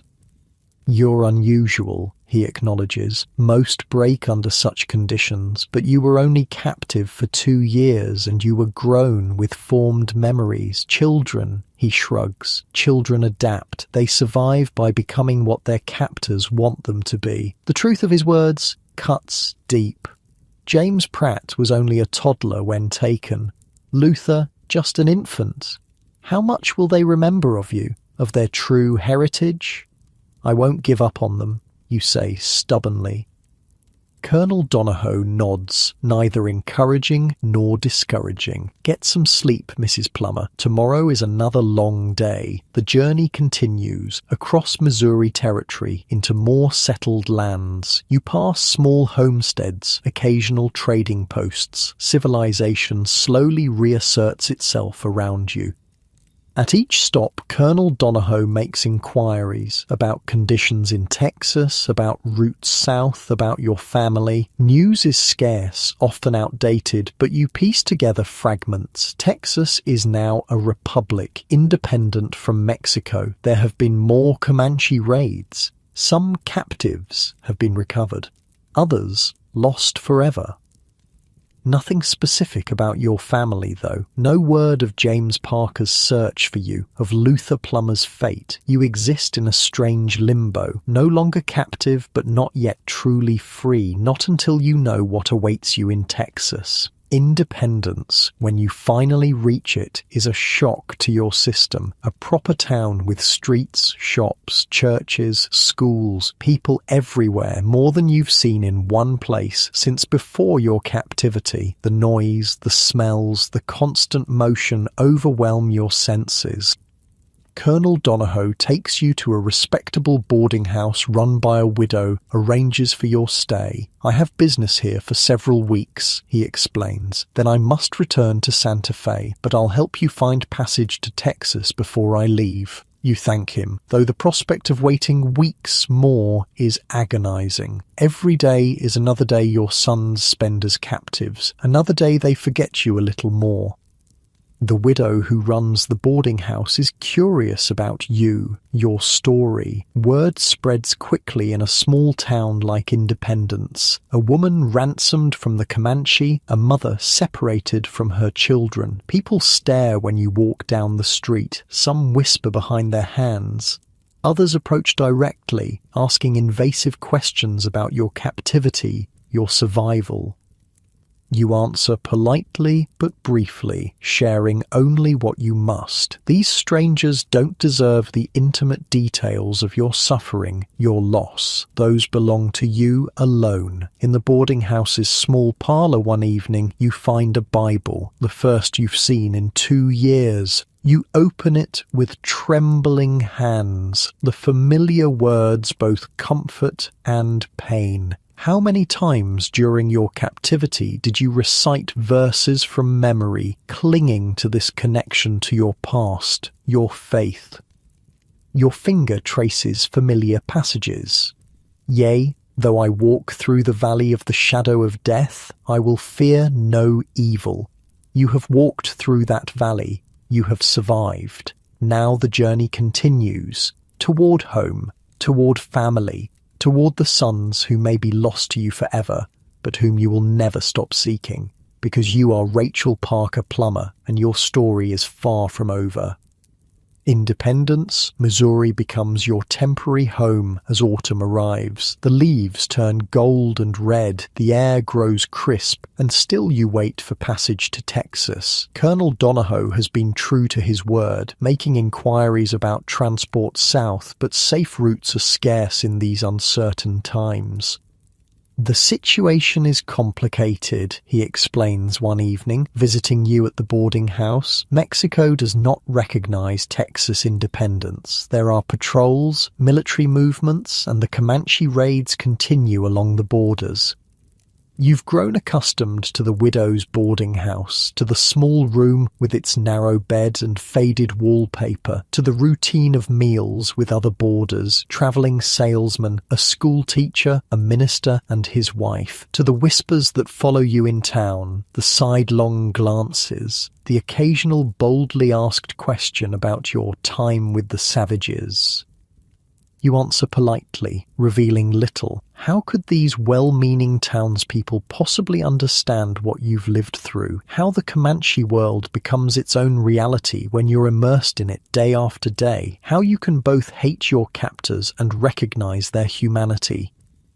Some nights you wake gasping from dreams where you're still with the tribe, still searching for your sons amid the teepees. Other nights you can't sleep at all, lying awake as you plan what you'll do when you reach Texas, how you'll organize searches for James Pratt and Luther.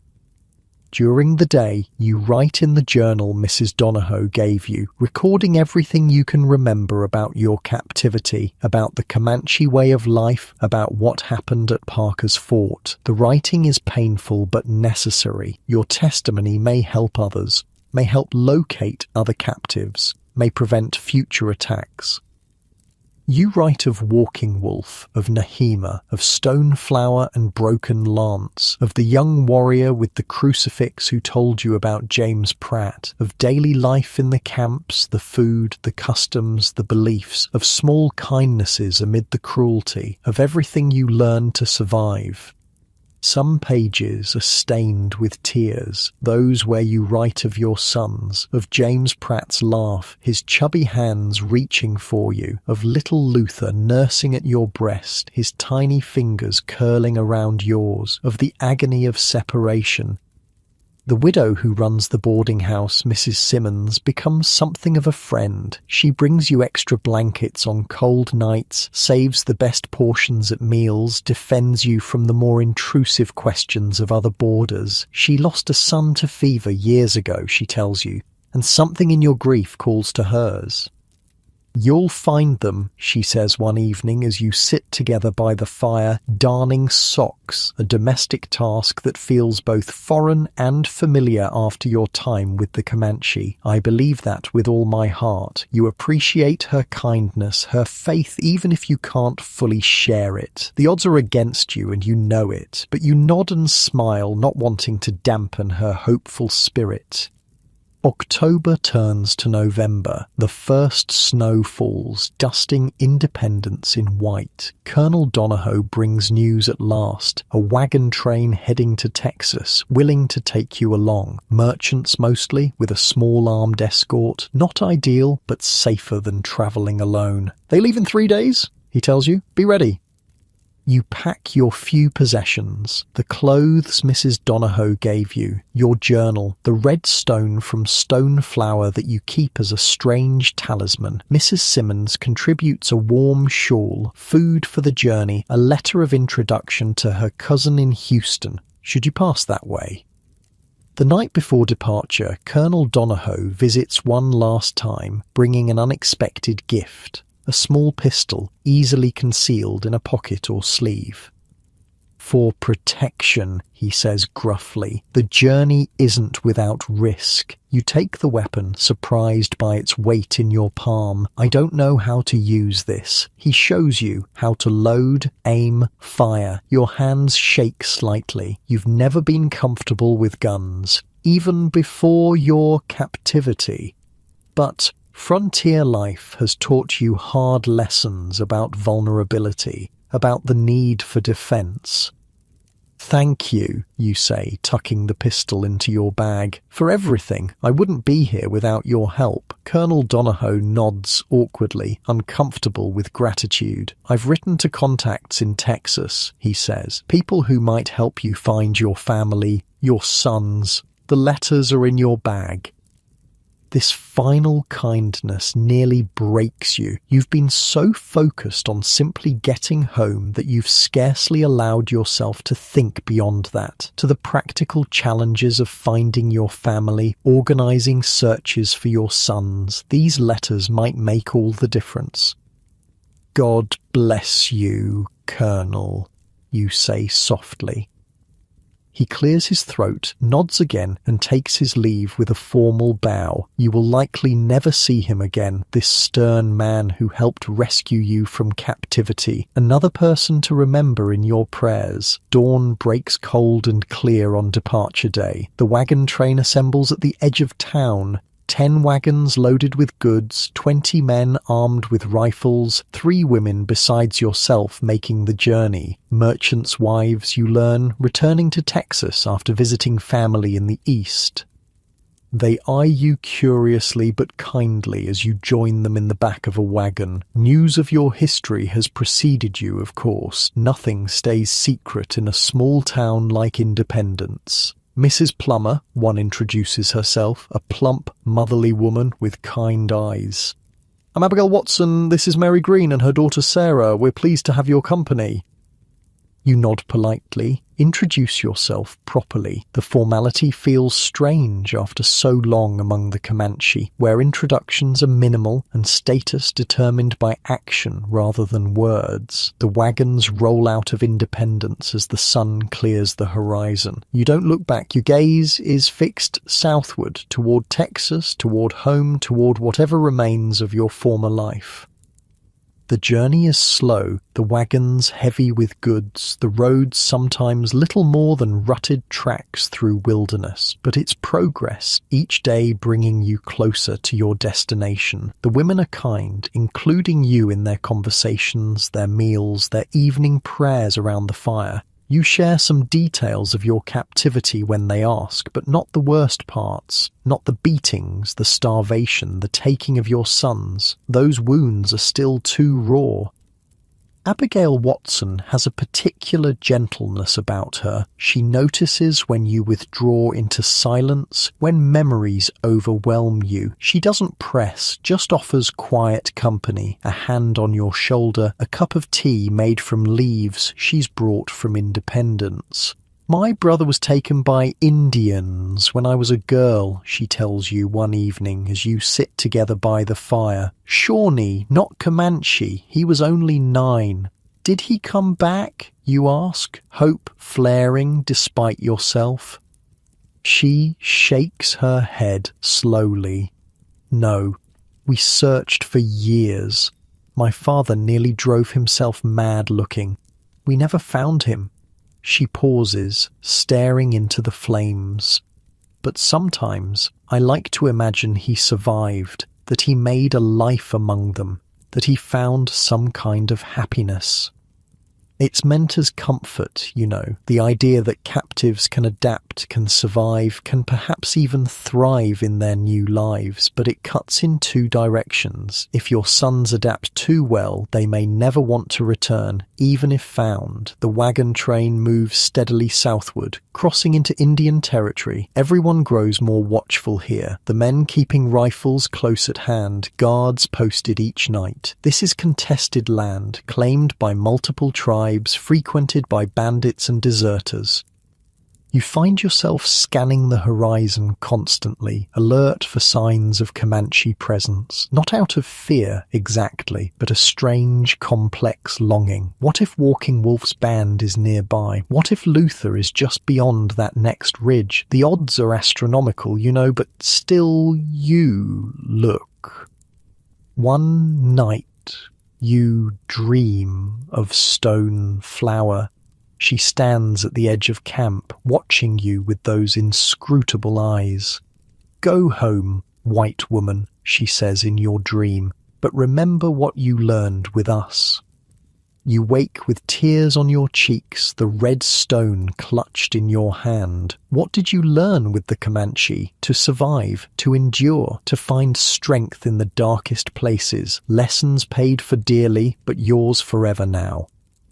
December arrives, the weather growing colder. The wagon train crosses the Red River into Texas at last. Texas, the republic you've dreamed of reaching for so long, the place where your journey began, where Parker's Fort stood, where your family might still be searching for you. Your heart beats faster as you enter familiar territory. Not the specific landscape, you're far from Parker's Fort still, but the feel of it, the quality of light, the smell of the air, the plant life. Texas. The wagon master plans to travel to Houston, but you need to reach the settlements farther north, closer to where Parker's Fort stood. In a small trading post along the way, you make inquiries, using Colonel Donahoe's letters of introduction to gain assistance. The trader, a grizzled man named Sutton, reads one of the letters carefully, then looks up at you with new respect. Colonel Donahoe vouches for you personally, he says. That carries weight. I'll help however I can. I need to find my family, you explain. The Parkers, the plumbers, they were at Parker's Fort when it was raided by Comanches 2 years ago. Sutton scratches his beard thoughtfully. Parker's Fort? That was a bad business. Heard about it even down here. He considers for a moment. I know a man heading north tomorrow. Ranger, name of Nixon. He might take you along if you don't mind hard riding. Nixon. The name strikes a chord. Lorenzo Nixon, you ask, hardly daring to hope. That's him. You know him. He's my brother-in-law, you whisper, scarcely believing such luck. Married to my sister. Sutton's weathered face breaks into a smile. Well, ain't that something? Wait here, I'll fetch him. He disappears, leaving you trembling with anticipation. Lorenzo Nixon. Family. The first concrete connection to your past life. When Sutton returns, a tall man accompanies him, bearded, travel-worn, eyes widening in shock as they land on you. Rachel, he says hoarsely. Rachel Parker Plummer. Lorenzo, you confirm, voice breaking. It's me. He crosses the room in 3 long strides and enfolds you in a crushing embrace. You stiffen initially, unaccustomed to such contact after years of captivity, then relax into the familial touch, tears streaming down your face. We thought you were dead, he says, pulling back to look at you properly. After so long with no word, most assumed. I survived, you say simply. The Comanche kept me as a slave. Mexican traders ransomed me near Santa Fe. I've been trying to get home ever since. His face darkens at the mention of your captivity. Your father never gave up, he tells you. James Parker has been searching for you since the day of the raid. He's organized parties, negotiated with traders, traveled hundreds of miles. My father is alive. Joy surges through you. And Luther, my husband? Lorenzo's expression shifts, a shadow crossing his features. Luther is Rachel. There's much to tell you, but not here. He glances around the trading post at the curious onlookers who've gathered, drawn by the emotional reunion. I'm heading to Houston tomorrow, then north to where your father's staying. You'll come with me. You agree instantly. Whatever news awaits, good or ill, you need to hear it from family in privacy. That night, you sleep little, your mind racing with questions. Lorenzo has told you only that your father lives, that he's been searching for you. The rest, he says, should wait until you're together. His reticence about Luther worries you deeply. Is your husband dead? Remarried? Bitter about your captivity? And what of James Pratt? Has there been any word of him? Any sightings? Any attempts at ransom? Morning comes, and with it preparations for departure. You say farewell to the wagon train companions who brought you this far. Abigail Watson embraces you warmly. Go with God, Rachel Plummer, she says. Find your sons. I will, you promise. Whether God listens or not, you've made the vow. Lorenzo has 2 horses, his own sturdy gelding and a smaller mare for you.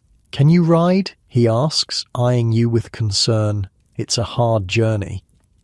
You almost laugh. After months on horseback with the Comanche, riding is one of the few skills you're completely confident in. I can ride, you assure him. Indeed, once mounted, you settle into the familiar rhythm with ease, your body remembering the motions, even after months away from the Comanche. Lorenzo notices, raising an eyebrow. The tribe traveled constantly, you explain. Everyone rides, even children, as soon as they can sit up. He nods, not pressing for details. He seems to understand instinctively that some aspects of your captivity are too painful to discuss, at least for now. The journey with Lorenzo is faster than the wagon train, covering twice the distance each day. He's a ranger, accustomed to hard riding, to sleeping rough, to constant vigilance. You match his pace without complaint. After Comanche captivity, this journey is almost comfortable by comparison. At night, camped beside small fires, Lorenzo gradually tells you of events since your capture, the aftermath of the Parker's Fort massacre, the searches for captives, the continued Comanche raids on other settlements. Your father has been like a man possessed, he says, poking the fire with a stick, traveling to every Comanche camp that would receive him, dealing with Mexican traders, army officers, anyone who might help. He spent every penny he had, gone into debt. Nothing mattered except finding you and the others. The others, you ask? Elizabeth Kellogg, the Parker children? Lorenzo nods.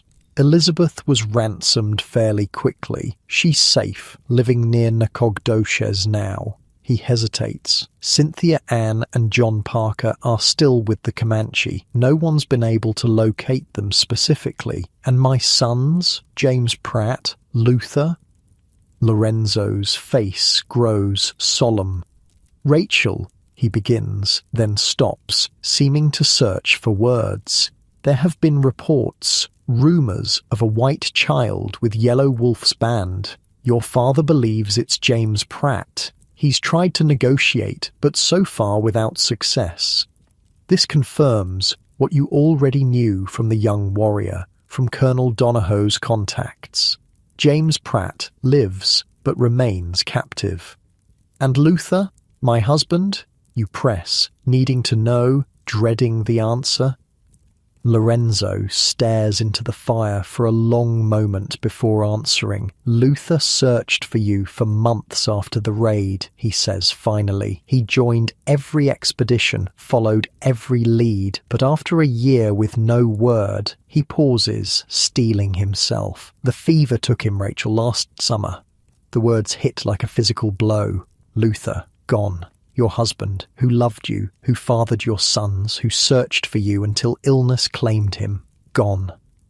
You've imagined many scenarios during your captivity, during your journey home, joyful reunions, bitter accusations, emotional reconciliations, but not this, not returning to find Luther already in his grave. How, you ask, voice barely audible. The cholera, Lorenzo says gently.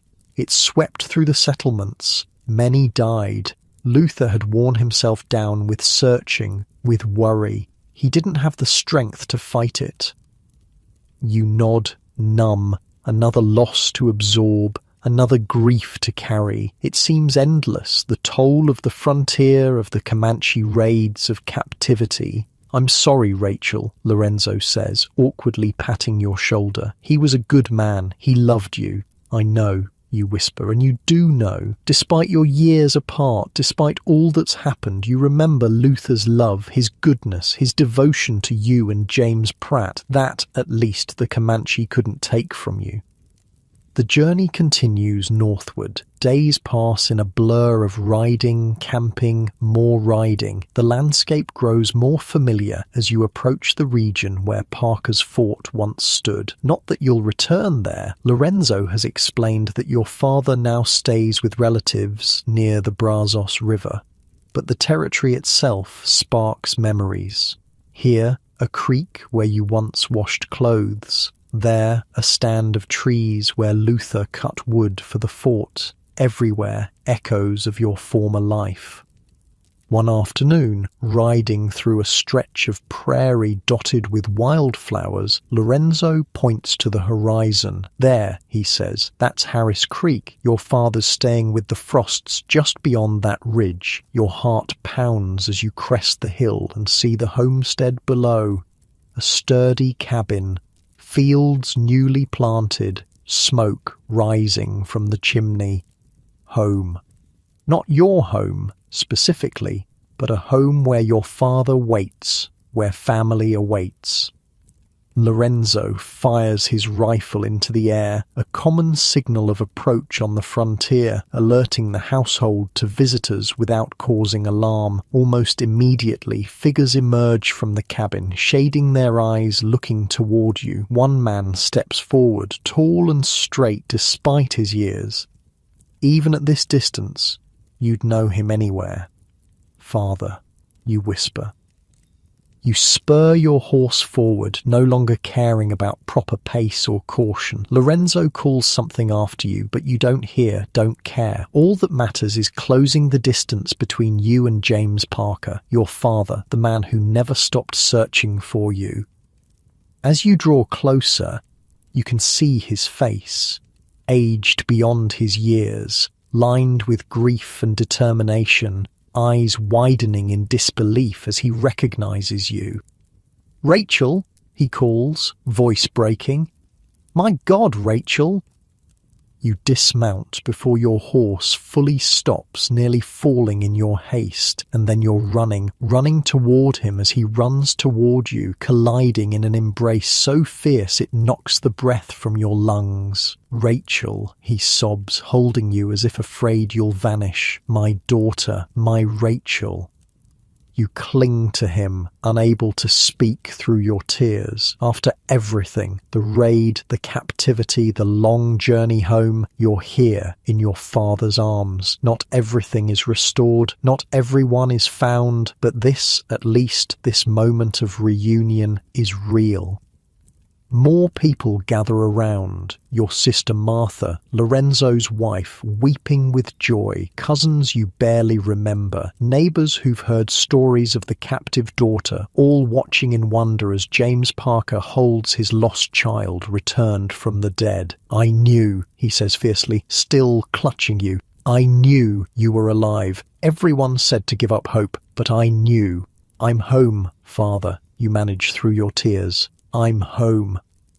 The reunion continues inside the cabin, where you're given the place of honor by the fire, a cup of real coffee, your first since captivity, pressed into your hands. Questions pour forth from everyone, though your father tries to restrain them, seeing your exhaustion.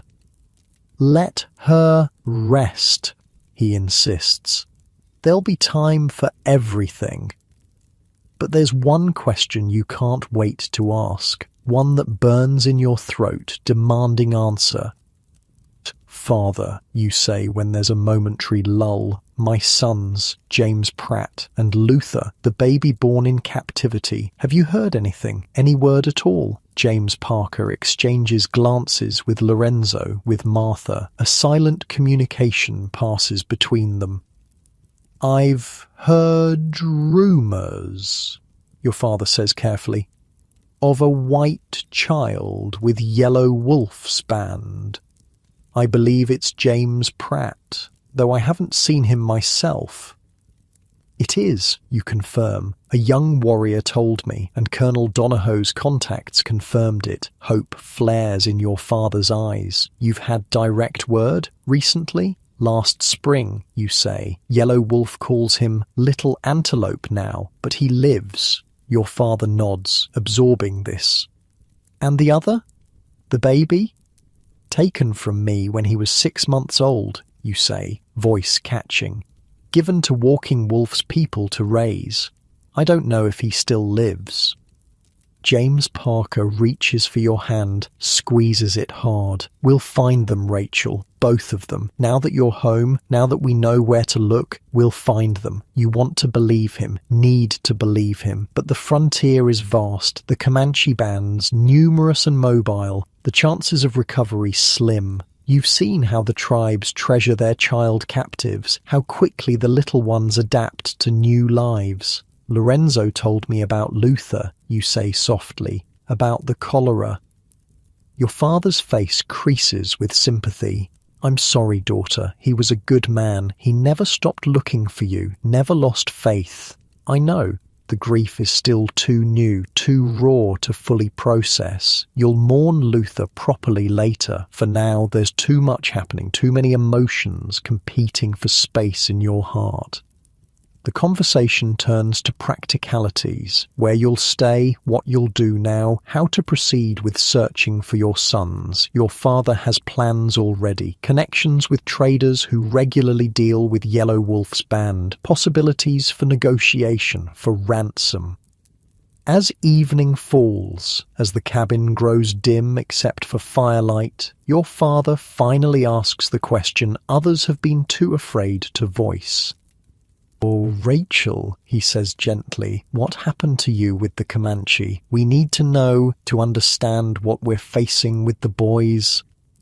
So you tell them, not everything. Some experiences are too private, too painful to share, but enough. The forced march from Parker's fort, the separation from James Pratt, the daily labor under Nahima's watchful eye, the birth of Luther, the second separation when he was taken from you, the trade to Broken Lance's band, the ransom by Mexican traders, the long journey home.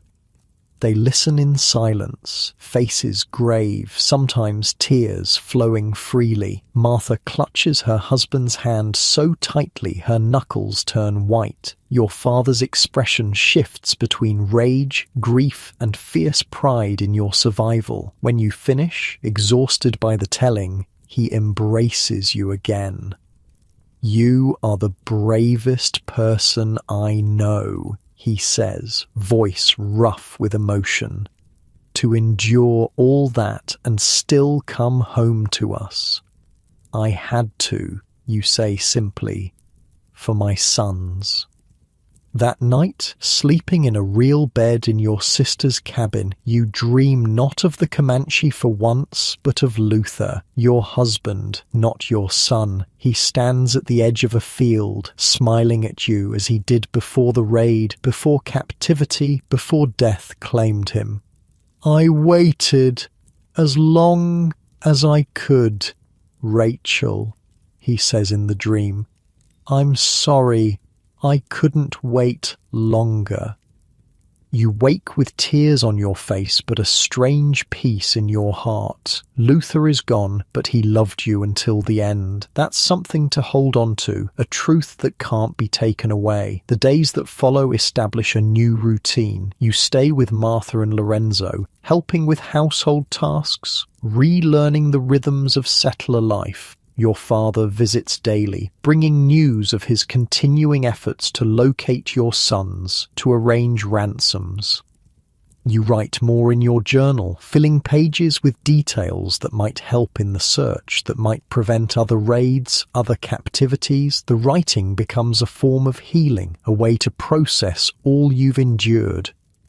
Word spreads of your return, of your survival. Neighbors visit, curious and sympathetic. A minister comes to offer prayers, comfort. You accept their well wishes graciously, but find yourself withdrawing from too much company. After the isolation of captivity, the constant social interaction is overwhelming. At night, alone in your small bedroom, you sometimes find yourself missing aspects of Comanche life. The open sky above your sleeping place, the sounds of horses nearby, the simplicity of days measured only by sun and moon. It's a strange realization, one you share with no one. How could they understand that captivity, for all its hardship, had moments of beauty, of connection? Winter settles fully over Texas. Your father's efforts to contact Yellow Wolf's band are hampered by weather, by tribal movements. The Comanche withdraw to protected winter camps in this season, difficult to locate, reluctant to receive visitors. Spring, your father promises. In spring we'll find them. You nod, trying to believe. Spring seems impossibly distant. Another season your sons will spend away from you, forgetting their true names, their true family. Christmas comes, your first in 3 years among your own people. Martha decorates the cabin with evergreen boughs, bakes treats with precious sugar saved for the occasion. Presents are exchanged, small, homemade items, frontier luxuries. Lorenzo gives you a small knife in a leather sheath, practical for a woman who's learned frontier survival the hard way. Your father's gift is more significant. A legal document drawn up in Houston declaring your rights to Luther's property to land grants he received for his service to Texas. You'll need it, he explains, for yourself, for the boys when they're home. When, not if. His faith remains unshaken. You give simple gifts in return, a knitted scarf for Martha, moccasins made in the Comanche style for Lorenzo, who appreciates their practicality. For your father, something more precious, pages from your journal detailing everything you know about Yellow Wolf's band, about Walking Wolf's people, information that might help in the search.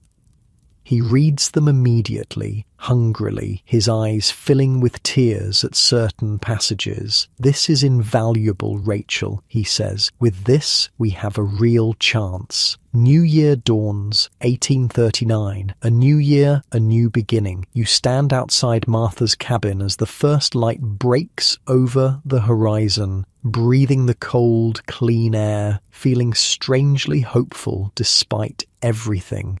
I'm coming for you, you whisper to the dawn, to your sons wherever they may be. Wait for me. The promise carries on the wind across the plains where Comanche bands roam with your children among them, a promise that will not be broken, not while you draw breath, because you are Rachel Parker Plummer and your story continues. January gives way to February. Cold rains sweep across Texas, turning paths to mud, creeks to rushing torrents. Your father's planned expeditions to Comanche territory are delayed again and again by weather, by reports of increased hostilities along the frontier. Your body has recovered from captivity, but something else plagues you now. A persistent cough, a weakness in your limbs, a fever that comes and goes. Martha fusses over you, brewing teas from frontier herbs, insisting you rest. It's nothing, you tell her, unwilling to admit weakness after surviving so much. Just a winter chill. But deep down, you know it's more. Your body, pushed beyond endurance for too long, is failing. The pregnancy during captivity, the harsh conditions, the malnutrition, the physical labor far beyond what your frame was built for, all have taken their toll. Still, you push through each day, helping Martha with household tasks when strength allows, working on your narrative when it doesn't. The writing has become your mission, to tell your story, to warn others of the dangers, to create a record for your sons should they ever return to white society. People need to know, you explain to your father when he questions whether revisiting these memories is good for your health. Not just about the horrors, but about the Comanche themselves, their ways, their beliefs. If we're to find peace someday, understanding must come first. He nods, recognizing your wisdom, your unique perspective bridging two worlds. When you're stronger, we'll find someone to publish it, he promises. In Houston, perhaps. But you fear you won't be stronger. The cough worsens, the fevers come more frequently. By March, you can barely rise from bed some days. The local doctor visits, shakes his head, offers medicine that does little. Consumption, perhaps, he tells Lorenzo privately, not realizing you can hear from the next room, or some fever caught during her time away. There's little to be done now except make her comfortable. The news doesn't frighten you as much as it might have once. Death held no terror after what you've witnessed, what you've survived. Your only regret is leaving without finding your sons, without holding them once more. Bring me paper, you tell Martha one morning after a night of particularly difficult breathing, and ink. There's more to write before I'm done. She complies, tears in her eyes. She knows what you know, that time grows short. You write feverishly when strength allows, detailing everything you can remember about the Comanche, about captivity, about survival, about the sons you lost, the husband who died searching, the father who never gave up, about a woman named Rachel Parker Plummer who endured what few could imagine and returned to tell the tale.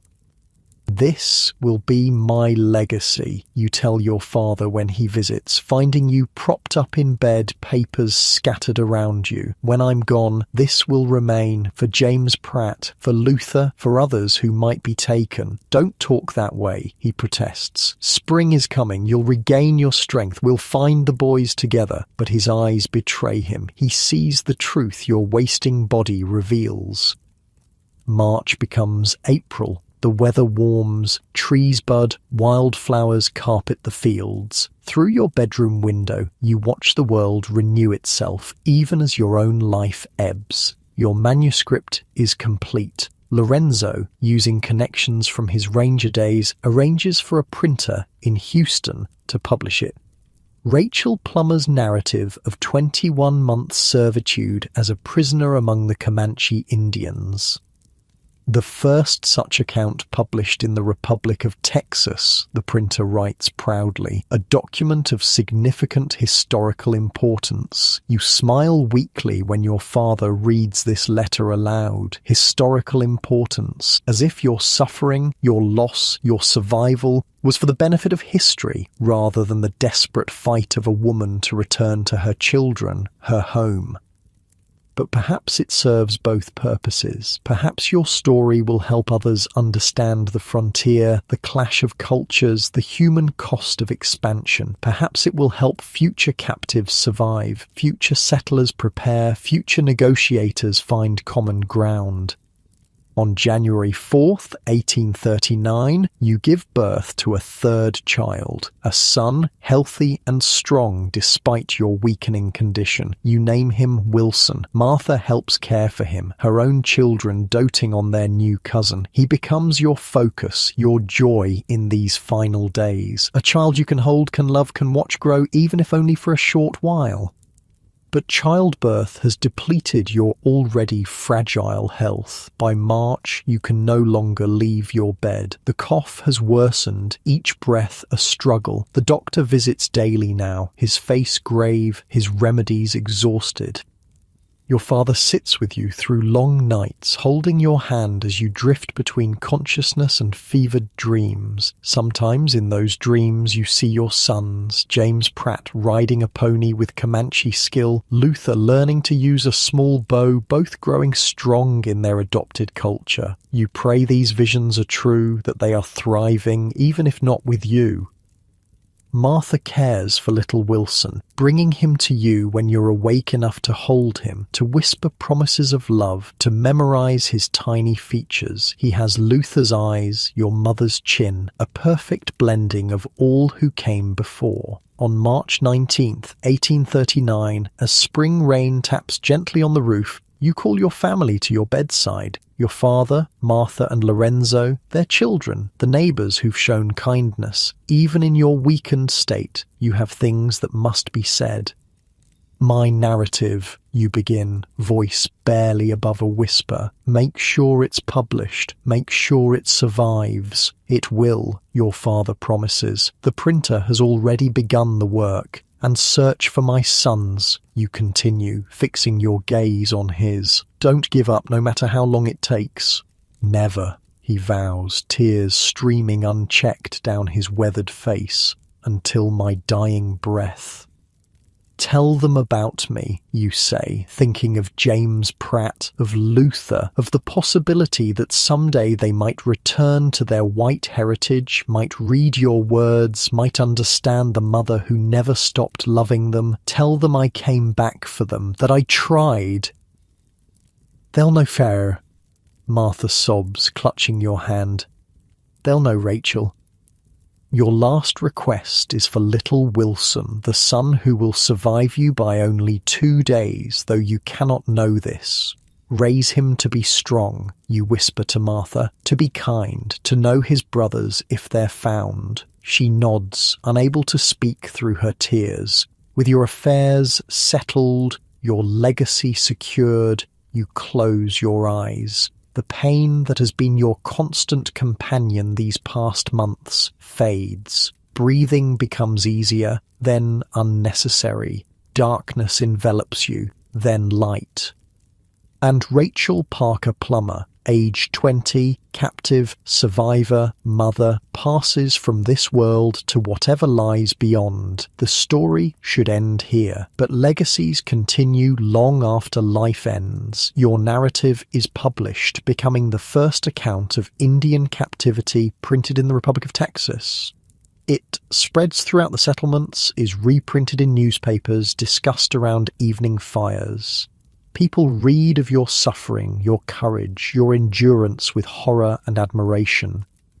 Your father, true to his promise, continues searching for your sons. In 1842, 6 years after the raid on Parker's fort, he receives word a white boy, about 8 years old, has been seen with a band of Comanche near San Antonio, a boy who might be James Pratt. After months of negotiation, payment of a substantial ransom, your firstborn son returns to white society, not as James Pratt Plummer, the toddler torn from your arms during the raid, but as a young Comanche warrior, speaking no English, recognizing no family, horrified by the strange pale people who claim him.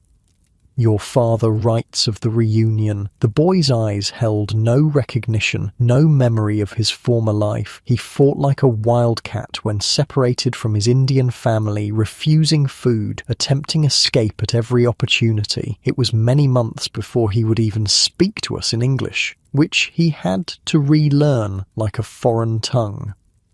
Slowly, painfully, James Pratt readjusts to white society. The Comanche ways never fully leave him. He rides like they taught him, moves silently as they do, keeps their stoicism in the face of emotion, but he reclaims his birth name, learns to read and write, eventually marries and fathers 4 children of his own. He never speaks of his time with Yellow Wolf's band. The memories remain his alone, a private history bridging 2 worlds. But sometimes, on clear nights when the moon is full, neighbors report seeing him sitting outside, face turned toward the western plains, a strange longing in his expression. Of Luther, your second son, no trace is ever found. Perhaps he died in infancy, as many captive children did. Perhaps he grew to manhood among Walking Wolf's people, never knowing his true origins, his true name. Perhaps, years later, a Comanche warrior with unusually light eyes wondered briefly about the strange dreams he sometimes had, of a woman with red gold hair singing soft songs in an unfamiliar language. Your father publishes his own account in 1844, 5 years after your death, narrative of the perilous adventures, miraculous escapes and sufferings of Reverend James W. Parker. In it, he includes a revised edition of your narrative as an appendix, ensuring your words reach an even wider audience. And what of the other captives from Parker's fort? Their stories diverge dramatically from yours. Elizabeth Kellogg, like you, was ransomed relatively quickly and returned to white society. She lived a quiet life afterward, rarely speaking of her brief time among the Comanche. But Cynthia Ann Parker, your young cousin, followed a vastly different path. Unlike you, who resisted assimilation, who held tight to your identity as Rachel Parker Plummer, Cynthia Ann embraced Comanche life completely. Adopted into the tribe at age 9, she grew up Comanche in every way that mattered. She married a chief named Peter Nakona, bore 3 children, including a son who would become the legendary Quanah Parker, the last great war chief of the Comanche. For 24 years, Cynthia Ann lived as Nauta, someone found, until Texas Rangers recaptured her in 1860 during a raid on her camp. Like James Pratt, she fought fiercely against return to white society, tried repeatedly to escape back to her Comanche family, mourned deeply when prevented. Unlike James Pratt, she never readapted. She died in 1870, still longing for her Comanche husband, her sons, the life that had become more real to her than her white origins.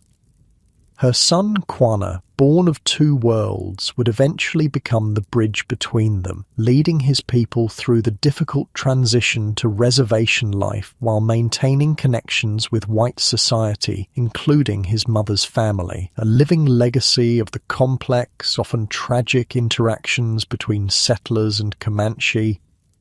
The raids continued for decades after your death. Other women, other children were taken, experienced their own versions of your captivity. Some returned, some remained forever with the tribes, some died in the wilderness. Each story unique, yet following patterns as old as human conflict. By the 1870s, the free-ranging days of the Comanche were ending, defeated not primarily by military might but by the systematic destruction of the buffalo herds that sustained them. They finally moved onto reservations in Indian Territory, their numbers decimated by disease, hunger, and warfare. The frontier that claimed your life, your husband's life, your children's futures, gradually disappeared. Settlements became towns, towns became cities. The Republic of Texas joined the United States, weathered the Civil War, emerged into a new era. But the echoes of those raid-filled years never quite faded. They lived on in family histories, in place names like Comanche Moon Creek, in the nightmares of survivors, in the mixed heritage of descendants like Quanah Parker, who carried both Comanche and settler blood in their veins. And they lived on in your narrative, your words preserving a unique perspective on this tumultuous period of American history, not the grand overview of politicians and generals, but the intimate experience of one woman caught in forces beyond her control, fighting desperately to survive, to return, to reclaim what was lost. Your grave in Houston is simple, marked only with your name and dates. Few visitors today would recognize its significance, would understand the extraordinary life compressed into those 20 brief years. But your words remain, your legacy continues, your story survives to be told again and again, and in that telling, something of you lives on, your courage, your endurance, your fierce maternal love that transcended captivity, that pursued your children even beyond death.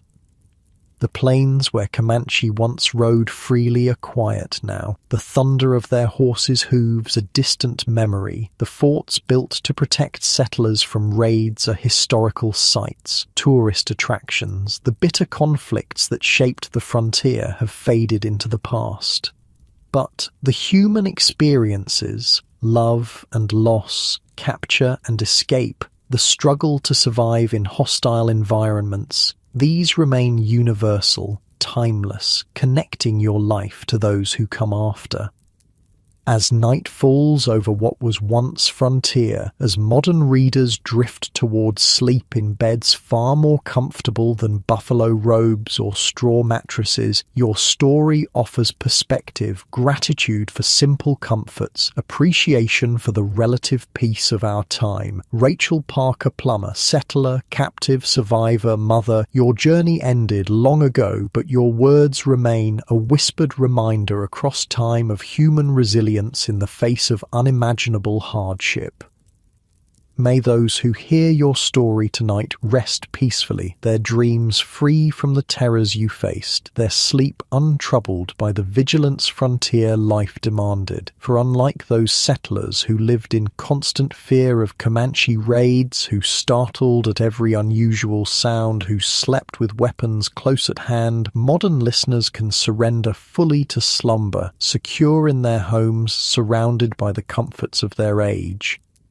And as they drift into sleep, perhaps they'll carry a small piece of your story with them, a newfound appreciation for their own safe harbors, a moment of reflection on those who endured so much on the American frontier. Sleep well, knowing Rachel's story has been told. Rest easy, safe in your bed, far from the dangers of that long-ago time. Close your eyes and drift away, leaving the Comanche raids and frontier hardships behind, safe in the knowledge that those struggles belong only to history now.